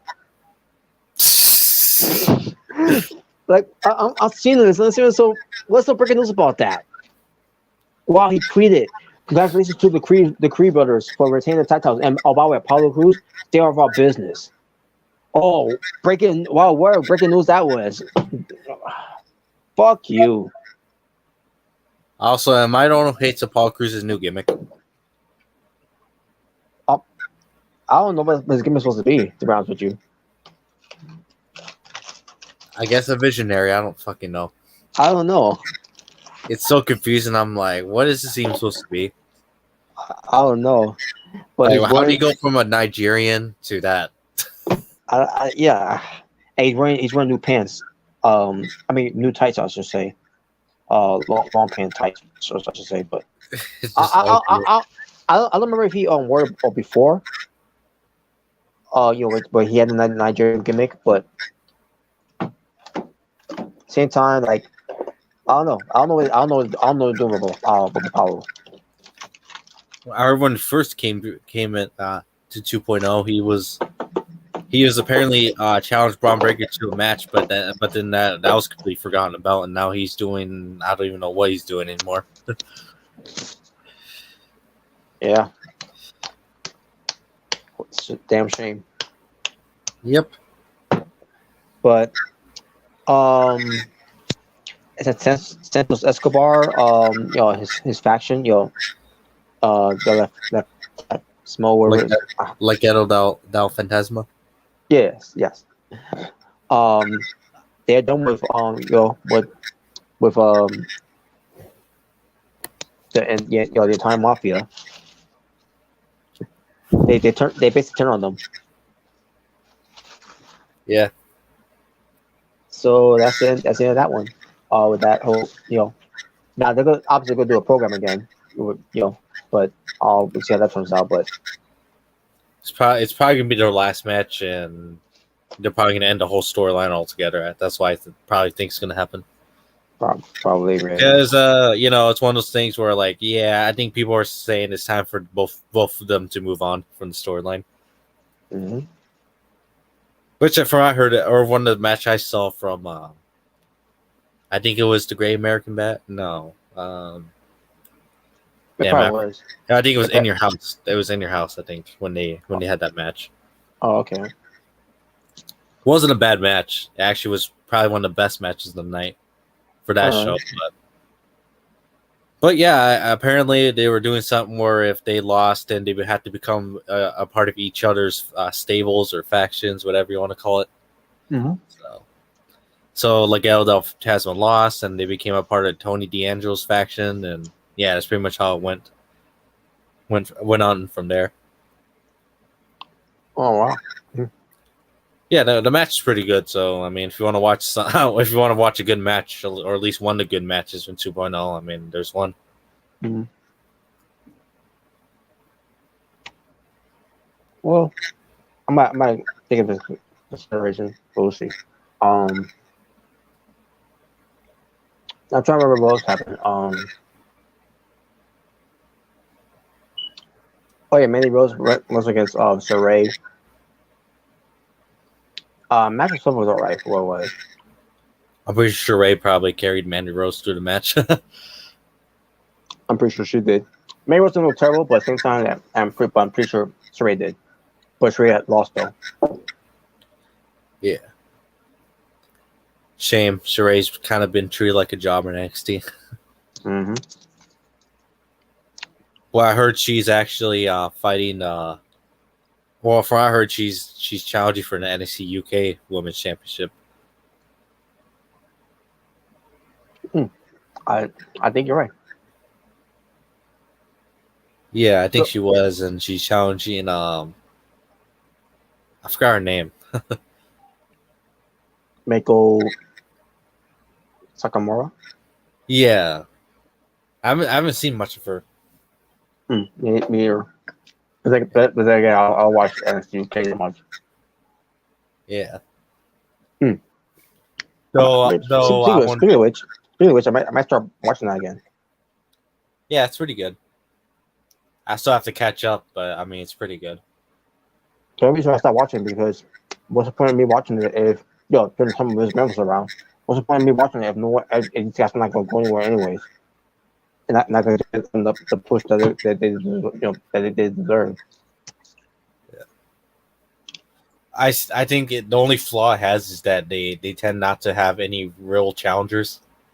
So you just randomly throw people in matches and say, "Well, there you go." I'm like, yeah. I kind of noticed that's kind of a problem with them, that they just throw random matches together and not have any like, or just throw like random people to challenge for the title, and then it just doesn't go anywhere. Mm-hmm. So, but hopefully through given time, hopefully they fix that and they actually start having real challengers for titles. Yeah, we'll see. Now, once I start tuning into it to see it, I'm gonna be like, oh my god, this person looks different. This person, feels different. And like, wait, who's this person? I'm gonna be I'm a little lost of it, Yeah. Who's this? Because I barely follow it. Yeah.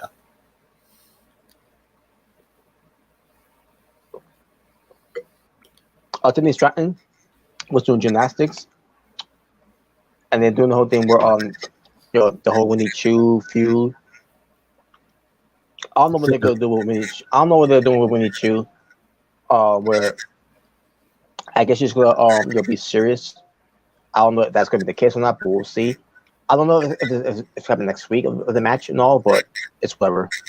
Maybe Tiffany Stratton might send her to the hospital, and then she comes on the ambulance all just like Madcap Moss did. You never know. Oh God. But either way, Tiffany Stratton should win. Yeah. As long as I just hope it's not a last laugh match. Or the last sleep match. Or a go to sleep match. There you go. Man, if you have a go to sleep match, you just have CM Punk or Kenta as the special guest referee. Exactly. Oh, and after the promo she cut and all, and she was doing gymnastics, she says now it's time to go shopping because she's just that the rich girl gimmick. Yeah, Daddy's little rich girl. I'm actually getting a little into it now. Just a little, but I still don't know. To me, I'm just like, I don't know. I seen these type of games before. And sometimes but the way she's doing it, she's not doing it where it's over the top. At least she's not doing it over the top. So Yeah. Plus, I see more appeal of her than I do with than Trash Legend. yes, I agree. I can see her being an actual like champion compared to Lash Legend. She's more of an athlete than Trash Legend. Yep. All I'm gonna say she does gymnastics. All I'm gonna say if they make Lash Legend a champion before Tiffany Stratton, well, I mean, there's gonna be a rant coming for me. That's you're damn right for me too. And Jalen's a rant too, because even he puts over Tiffany Stratton should be the champion. Or Nikita Lyons. Yes. Or you know what's definitely gonna be a rant if they put Wendy Chu as champion before any of those two. Oh God. Which I thought they were. I honestly thought they were gonna do that Mandy Rose and Wendy Chu and add that match, and I was like, oh no, don't tell me she's gonna win it. But thank God that didn't happen. Thank God.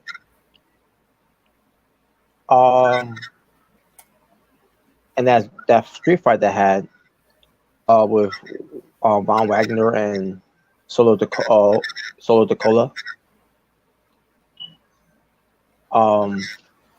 It was alright for what it was, but there was some parts that I like. Wait a minute, what? Oh, that made no sense. For example,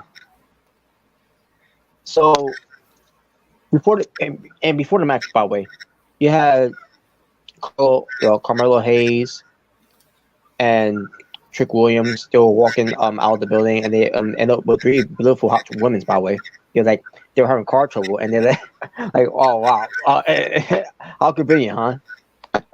They're at the right place at the right time. So they helped out with the whole car trouble, and they hang out and all. And this was when all of a sudden when the match was already in progress, Wagner and Solo going back going out of the building, and at the park where and outside where they were at. So Dakota sees Carmelo Hayes, and he pushes him into the car. Trick Williams sees this, and what does he do? And what does Carmelo Hayes do? Nothing. What? They did nothing. They but I guess in a way it make half makes sense, because why would they want to leave 3 hot women's? Just the fight Soul Dakota. I guess I don't blame them for that, but at the same time, like, but the way they've been carrying themselves, with things to how they especially the wrestlers too. I don't know. That was dumb. Well, Bruce Pritchard, that's what's right on the second there during this match that was booked. Bruce Pritchard. Probably. He's like, well, I don't know where to go with this, so since let's just not going with this. I guess so. By the way, I'm surprised they haven't tried to make Solo Sikoa the new member of the Bloodline. Yeah, I guess he wants to be his own guy. I guess maybe that's his choice. I mean, if he does become a member of the Bloodline, at least he can have some guy to win one of the mid-card titles, pretty much. Yeah, they get in the card title. I just hope they don't try to unify them. Oh yeah. Which that would be stupid if they did. If they tried to do it. Even if they try, yeah. To make the Intercontinental United States Championship, I'll be like, oh hell no. So they continue on with the fight. And I should mention too, Robert Stone was, who was with Von Wagner when this match was going on. He's the manager or advisor, or whatever, or advocate. And then they go back to the building, and someone's coming out of the building, and who was it? Cameron Grimes. So basically, Solo the Cola was pushed into the building, and Cameron Grimes had the door open, and Cameron Grimes gets knocked over because of that.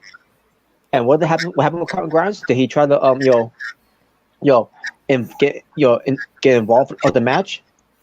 No, he was not seen after that. Like, what? What Man, the fuck was that?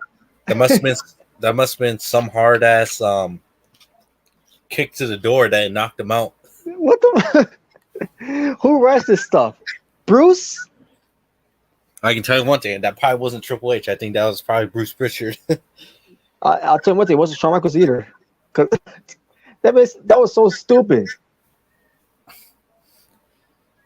I don't know. Maybe it was so devastating that he got knocked out, which wouldn't make sense. It was. Oh my god, terrible. And then the match was over with Solo Dakota winning. Bobby, was this Von Wagner? He's pretty good. With this role right now, with him being the heel. Instead, them were trying to do this whole babyface thing they were trying to do, which was a flop. And on top of that, they didn't know how to do it. I guarantee you, Bruce Pritchard did not know how to book a babyface. Nope. So I think Von Wagner, now I definitely see potential in Von Wagner. Minus the whole thing with him looking like the Great Khali and Edge combined with his facial. Yeah, I just hope he doesn't become the rated R Playboy or anything like that. Oh no. well, actually, that probably would happen, but Vince McMahon's not around no more, so thank God. Or the Punjabi superstar.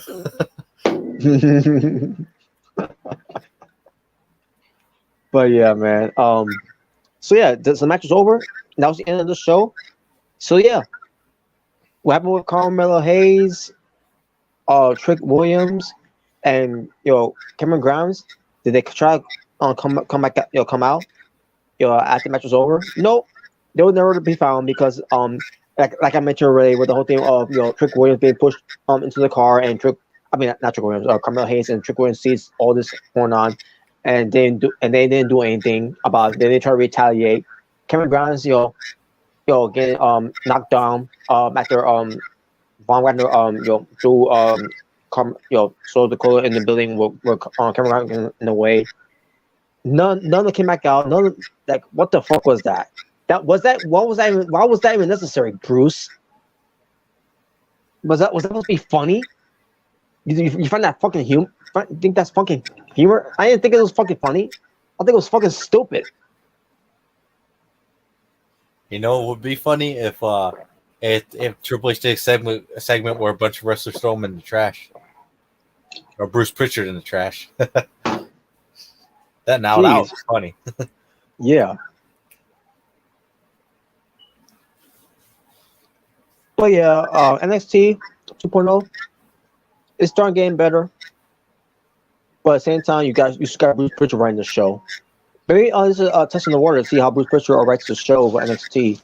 And then if they realize if there's not a good viewership for the ratings, and it's not doing good for things on the show quality, maybe maybe that's it'll be a way to say, Bruce Pritchard, you're done, you're fired, get out. Don't let the door hit you on the way out. Yeah. Because with this Raw, by the way, when they're Raw, they finally reached a very good rating this week, like somewhere over 2 million ratings of viewership. It's pretty good. That's progress. Minus the whole Houston crowd that was quiet throughout the entire night. It's pretty weird. I mean, other than cheering for Edge, and a few other people. But other than that, like, yeah, I mean, Corpus Christi. at least they weren't as dead as the Fairyville crowd from years ago. Nah, if we had John Cena out there and they would cheer for John Cena, like, are you fucking kidding me? Yeah. you dumbass fans! How dare ya? Yep. Oh, we'll we'll it'd be like if they said, "Oh, we'll boo Kiera Hogan, but we'll cheer John Cena." Oh god. Oh man. But yeah, I'm glad Raw, because again, since the Raw this week, I can't. Like I said before, I can't remember the last time I enjoyed a Monday Night Raw show for the longest time. Yeah. I mean, it probably could have been years. Probably Almost a whole decade. You never know. Even pertains to. Yeah, I can't. I really can't think of it. To be honest with you. It's like Raw or WWE in general started getting so bad to the point where I was like, damn, they're just starting to make 2010 look like the Attitude Era compared to now. Mm-hmm. Yeah, which is sad. Because I remember doing Raw reviews when like, oh, this show is not doing it for me. Like, this show is unwatchable. You know, this show's supposed to put me to sleep. Like, I'm getting bored and like, holy shit, man, it's bad. Man. Like, how could it get this bad? I remember years ago when I tried to do a Raw live reaction, and oh my god, I was getting so bored of watching it. Yeah, man. Like, seriously. Oh, by the way, speaking of which, in the future, now I won't be able to do it, for this month, but whenever the time is right, I might be doing a watch along of Monday Night Raw in the future. Oh, nice. If they keep this up with Triple H, running things, the way that he's running, who knows? And you'll probably see how I react to the show itself, which seems to how good the show quality is. We'll see. Yeah. I mean, so far I've only been sticking to the pay-per-views, but I mean, Mm-hmm. And which I still am gonna stick to the pay-per-views no matter what. But but I mean, I might get back to watching the weekly show since I've been hearing good things about it recently. Mm-hmm. Now all we need to see now is SmackDown to see how that show turns out. Change to because this because last week obviously SmackDown was still most of it was this man show pertains to his leftovers, but minus the maximum models that we're gonna be seeing this week too. Jeez. No, I don't want to see any more Maximum models. Oh, by the way, I forgot to mention this too. For NXT 2.0, Pretty Gay came out there. Oh God. I can't remember what match it was. It has something to do with the NXT UK Tag Team Champions that were being carried by Tesha Price, and that's basically she's got another name in the on NXT, but that's the name I'm going by because that's what I know her for before she went to WWE. Oh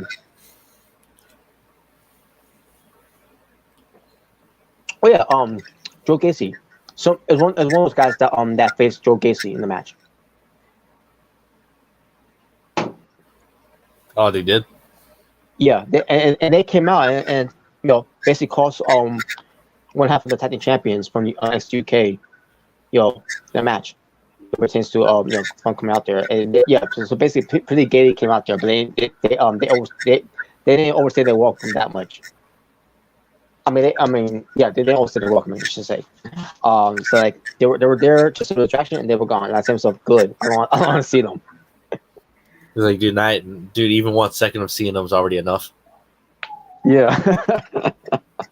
It's Oh, so bad. It's so bad with that team that it's. I said this before. It's so bad that I actually would rather watch the New Day over those guys. because I was thinking to myself, while I was watching last week's NXT UK, I mean NXT 2.0 show, I was thinking to myself, there was something missing here. And I said, oh yeah, pretty Gaily. Like they got the one on the show. Oh my god! I said Hey, this that week should be. they're I this mean, week you they're forgot doing it about. on it. I mean, hey, you forgot about them, so that's a good thing. Yeah, it makes me think. Are they having to go to both NXT UK as well and NXT 2.0? I don't know. I mean, I remember when they came to 2.0, technically it was technically considered a NXT 2.0 call up from UK, Hmm. which is kind of weird. I mean, they're calling up superstars from UK, but into 2.0. Yeah. If you want to say it that way.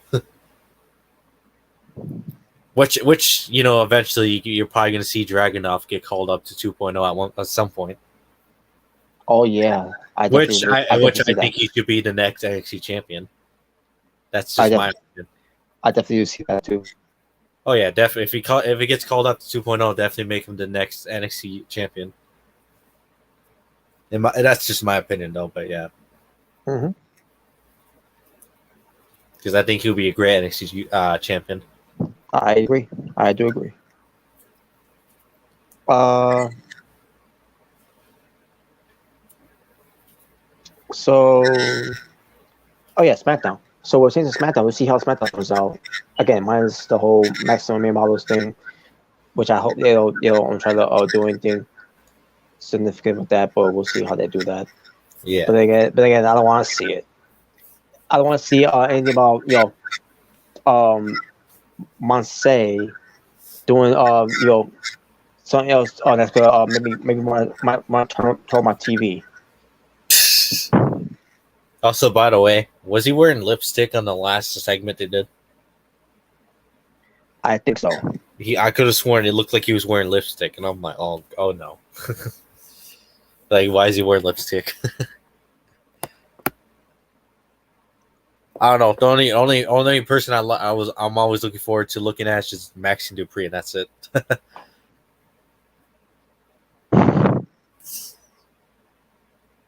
Other than that, I don't care. I don't care about the stable. I don't care if they get buried. I don't care if they end up fading away in the next few months. I don't care. Hmm. I gotta say this. Well, it takes a Booker T. So I gotta miss this. Tell me, Booker T didn't just say that, sucker. So Booker T, the E Legend, says the controversial spot in Ric Flair's match. Let me tell you something, sucker. That spot wasn't a moment, sucker. What? I guess yeah. So WWE Hall of Famer Booker T wasn't pleased to see Ric Flair fake a heart attack during his farewell match, which I agree. And I could say, with the rest of us here, I would think it's just you and me. We can agree to that too. Oh yeah, yeah. Hey, Booker. Finally, says something I can agree with. Yeah, finally. So he felt that the fans in the arena would have been scared, which I agree. Hell, I bet probably even the opponents Andrade and the referee were probably scared Mm-hmm. if they didn't know he was doing that spot. Exactly, yeah. So this is what he basically had to say. It wasn't you. Let me tell you something, sucker. It wasn't. You know what, man? That wasn't a great moment, sucker. That wasn't the greatest moment in the world, sucker. A man faking a heart attack to poke somebody in the eye, sucker. I get it. It was a good spot, but a lot of people in that damn arena are perhaps Oh, we're scared as hell, sucker. That's just like me again, a wheelchair and walking, sucker. Somebody wheelchairing me around in parking lot in a handicap spot, sucker. You don't, you don't do that stuff, sucker. Ric Flair, we're coming for you, sucker. He's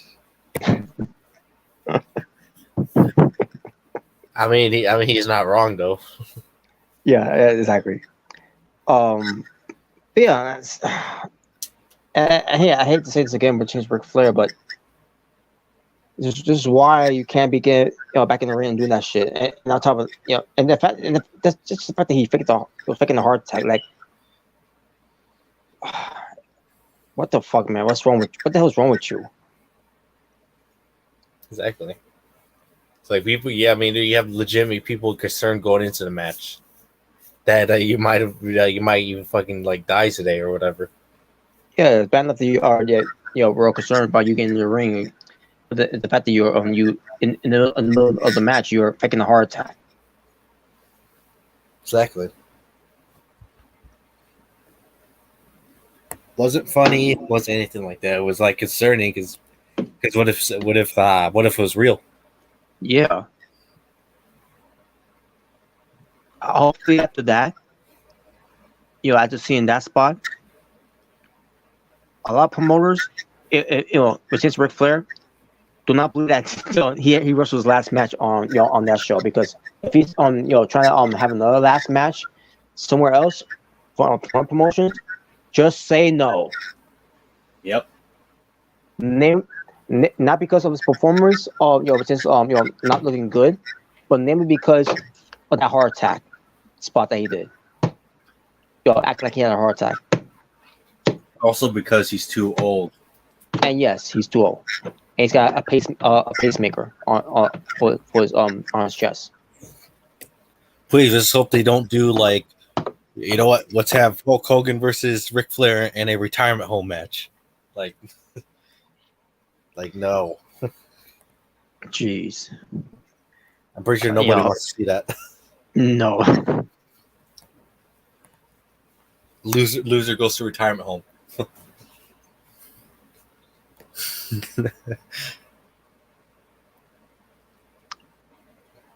So that was Booker T. Finally, we could agree what Booker T said there. Yep.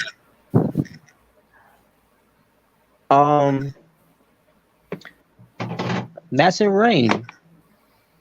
So basically, Madison Rain is going to be coaching and wrestling for AEW. Nice. You also have some other people involved as well behind the scenes, where teams still doing other things. Basically, Tony Khan built up a team of guys like QT Marshall, Sanjay Dutt, Pat Buck, I think is his name. Yeah, Pat Buck. And obviously, Christopher Daniels, which is him being talent relations. He's at Stutinki's talent relations, which not bad guy to have for talent relations for your company. Yeah, definitely not bad. Mm-hmm. And Madison, and then in fact, and the Madison Rain in there. And I always like the Madison Rain. I just didn't like that she came back in Impact Wrestling, and then forming a team with Tim Dashwood. Mm-hmm. Which I thought that was. I'm glad that's over, by the way. I should have seen the writing on the wall there of why they had matchups Semovich going after the Influence. Now I know why. Now I don't know what's going on with Team Dashwood's status. I don't know if she's still with the company in Impact Wrestling. But the fact they got rid of Madison, I don't know if Madison Rain decided to leave on her own, or they want to get rid of her. I'm pretty sure they she wanted to leave. Because it's been her one of those phases where she wants to leave again, blah blah blah. She always does. She always leaves, and then eventually she'll come back later on. But we'll see if she doesn't come back or not. But we'll see. Yeah. But she's going to be wrestling on Rampage, which part of Rampage is going to be live, and CJ will be covering that on his stream. unfortunately, will be watching. So I gotta watch it. I gotta watch it the next day. And on Yeah, we'll Saturday, be at yeah. I'll be at work during SmackDown, and then also be like, I think work for like the first half of Rampage. I think so. Mm-hmm. So yeah, that'll suck, but Oh yeah. I'll watch it later. Oh yeah, it's another thing. I can watch SmackDown later on too, because I want to see how that changes with his whole thing. I'll tell you one thing: if I do see the Maximum Male Models thing, I'm skipping it, Skip. because at least with me not watching it live, I could watch it on the download, and then if I see that popping up, skip. It's like I'm just getting to the point where I'm like, can you just put these guys in a wrestling match already? Oh, I'm worried about them being in the wrestling match. You know how they're going to act in the match. I mean, it would suck because I know Mansoor's a good wrestler, but I mean, they're not gonna let him to do all those moves, especially if he has this gimmick. No. And then Mace or Theo Matten, whatever you want to call him. Marseille. Yeah. Yeah. I don't remember how he was in the ring, but I mean, I'm pretty sure. Know. Yeah, I'm pretty sure he's gonna completely change because of the new gimmick as well. So. Marseille. Yeah, Monsoir, Marseille. Montrash. Yeah, Montrash. Oh my god, he look like he's. I said it before, but he looked like he's into that gimmick. And I said to myself, why are you into it? You don't have to be into it. Mansoor. No, I mean, I don't know if Mansoor is into it. I mean, he look like he's into it in a way too. But I'm talking about Marseille. Oh, Mace. Yeah, Mace. Just the way it's like he's trying to be like the next Velveteen Dream. It's like, you're. It's like, sorry to cut to you, but you're no Velveteen Dream. No, you're not. And I hate the Velveteen Dream character too. As far as wrestling, he was a pretty damn good wrestler. Yeah. But at the same time, it's like, no, you're no Velveteen Dream. Because I mean, he probably hated the gimmick, but I mean, I'll give him this: he made it work. Yeah, he did. He made it get over too. Yeah, he did. He got old man's loving him more than Matt Riddle. Did you see that takeover show, by the way? Or Matt Riddle versus Velveteen Dream for the North American title? Yeah, I've seen that match. Yep. Yeah, I remember seeing Matt Riddle making his entrance, and he's trying to give a fist bump to the old man. Old man refuses to give him a fist bump, and Matt Riddle was like, "Really, bro? Oh, come on, bro. Why you gonna be like that, bro?" Yeah. And then when the Velveteen Dream came out, this old man is creaming in his pants because the Velveteen Dream came out. Like, what the fuck? What the fuck? Why you tell me you gonna cheer for someone who's carrying something like a And Matt Riddle, who's all about bros and all that. What the fuck's going on here? I couldn't believe that. Yeah. But knowing you probably thought, yeah, I agree. Fuck Matt Riddle. Yeah. Oh my god, I couldn't believe that, man, when I saw that. But yeah, I remember watching that match back. I mean, it was good though. It was a good match. It was Brooklyn 4, I think, at the time, right? I can't remember if it was not. I'm trying to think. It was either Brooklyn 4 or Takeover New York, one of the two. Probably. But I think it was Takeover New York. I think, man, I don't know. It could have been. I don't remember which weekend it was. If it was a Rumble weekend or WrestleMania weekend, I don't remember. I don't know. It kind of confused me. But yeah, well, besides talking about the Maximum Male Models, also Battle of the Belts is gonna be on the Saturday. Obviously, which is the AEW. for the belts on. Yeah, again, it's the battle of the belts or belt for the belts. They battled the belts. I don't remember. Yeah, either way. But anyway, the point is, it's gonna be the third one of this year. They're gonna do it again. So yeah, that's going on the Saturday. Now, obviously, that's gonna be taped. I heard it's gonna be taped. So it's gonna be taped right after the live show of Rampage. So was so if anyone trying to send some spoilers to you about trying to spoil the outcome to you on that Saturday, ignore it. Watch the show, enjoy the show, and now obviously some match will be predictable, but you'll need spoilers alerts to know okay watch the show.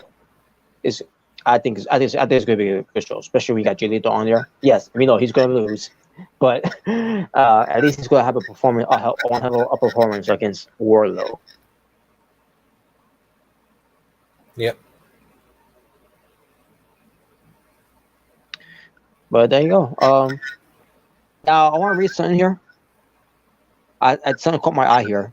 Let me see. Where is he? Okay, I think it's good. Okay, the latest update on MJF's AEW status. Whoa, what? This is from Wrestling Inc. It was written by Robert Gunnier. I think that's how I say it. But here we go. So much has happened in the world of pro wrestling since this past May, but that hasn't stopped fans from wondering where Maxwell Jacob Fryman, which that's his real name, or in a way MJF, or some people would say Maxwell Jacob Freeman. As he's better known, has been basically where he's been. On the post Double Nothing episode of AEW Dynamite, MJF verbally torn into his boss, Tony Khan, the owner of president of AEW, by pointing out how the additional former WWE talent to their roster have skyrocketed since their were first formed, I should say. He would even go as far as to say the additions to the AEW roster were ex-WWE guys who can't lace up his boots before getting heated enough to yell, "Fire me, Tony, you fucking mark." And then hold my cut and everything.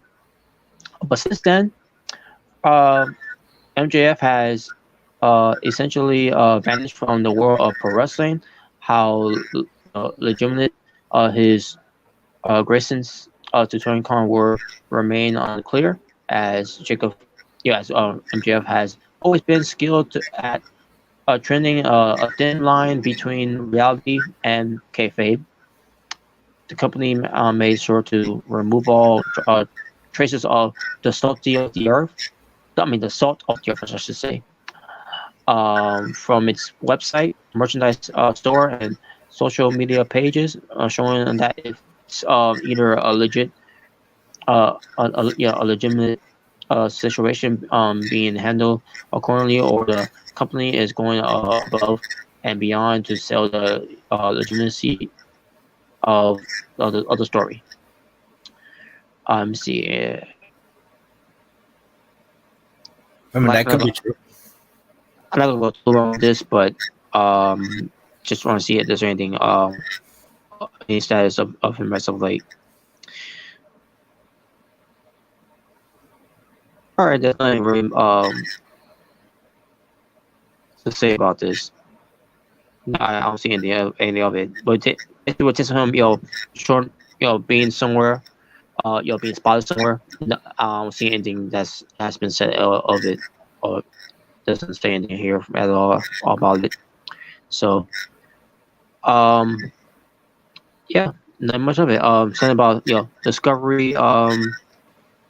Discovery to pull from promotion spots and commercials from AW programming on following MJF on Twitter and removing his, basically all that stuff. So, wow. There you go. But yeah, we'll see when MJF returns eventually. What this is when the story finally plays out.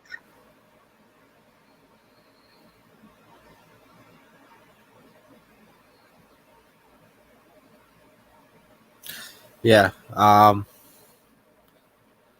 mean, yeah, they could probably be selling it very well, and who knows if he's when he might return. Mm-hmm. Which I hope is pretty soon. We'll see. We shall see. But yeah, I guess that's about to do it for now. We come with a little too long there. Pertains to talking about some things. But yeah, we'll see what happens moving forward now. Pertains to everything that's where the real landscape has changed in pro wrestling. The real dawning of a new era in pro wrestling has changed. With this man no longer around. Yep. We're actually new era. Yeah, as we're saying this, it's like we're talking about this. It's like it sounds like if this man is has passed away. Yep. See where this eventually leads up to. Yeah. But yeah, that will do it for now. Is there anything you want to say before we close up? No.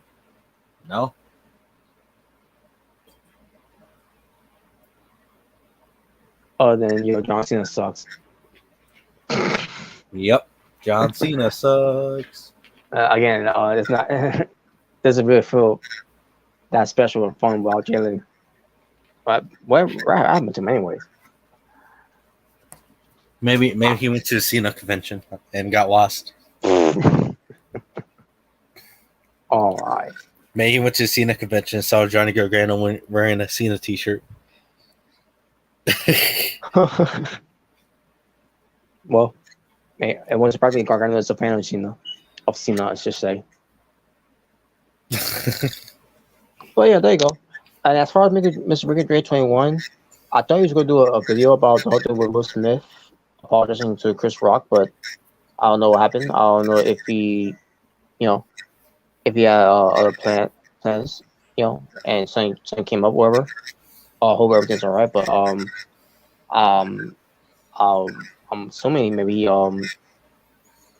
has had some scheduled plans of doing it, but then never shown up on it at all. I was hoping to hear from him and also to see a video that he's going to be that he would do just in his hiatus.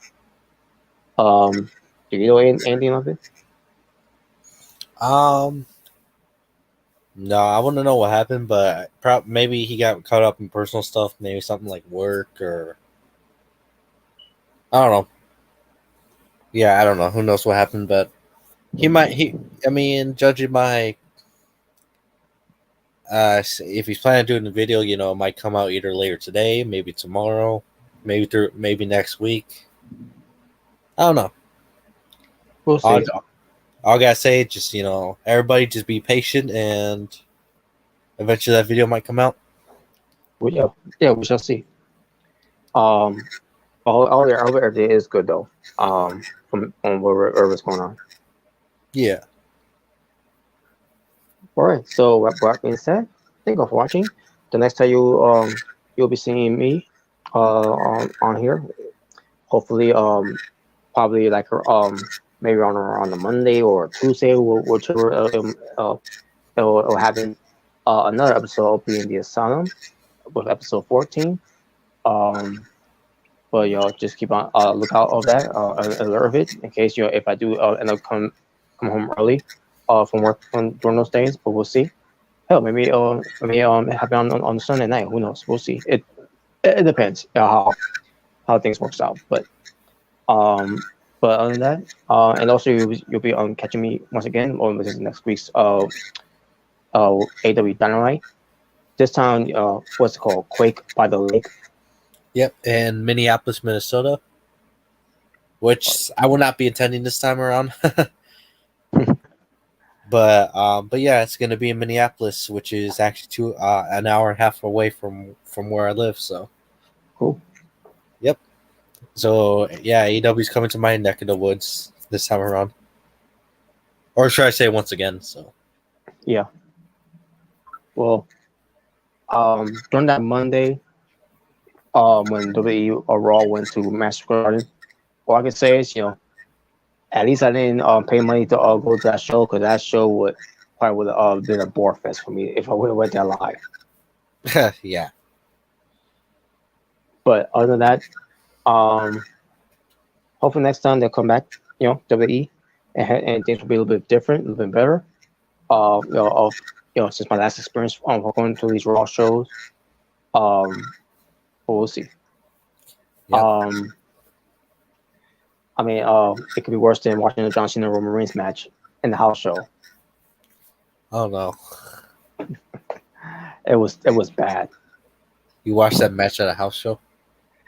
Yeah, it was when Roman Reigns was in the current champion, and John Cena was going after that title. And I think so. John Cena winning that title first of all, and second of all, oh my god! And they give them the main event, and like, oh, God, I hated it. I hated it.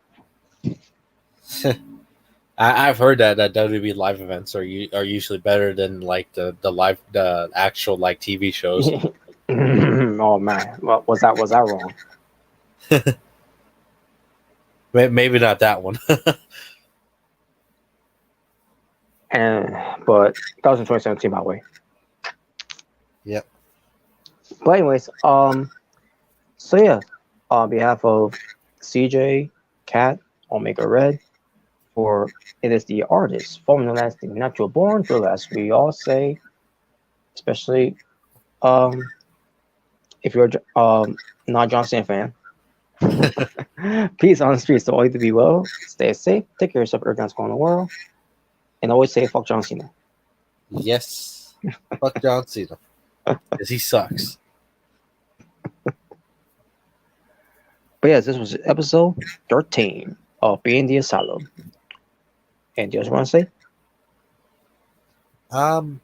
Other than John Cena sucks, and have a good night, people. Everybody. Yes. And also, fuck Vince McMahon, fuck Bruce Pritchard, and fuck Braun Strowman. Yeah, fuck Nick Gage. Yes. All right, guys. We're out here. Ta-ta for now. Peace. See y'all.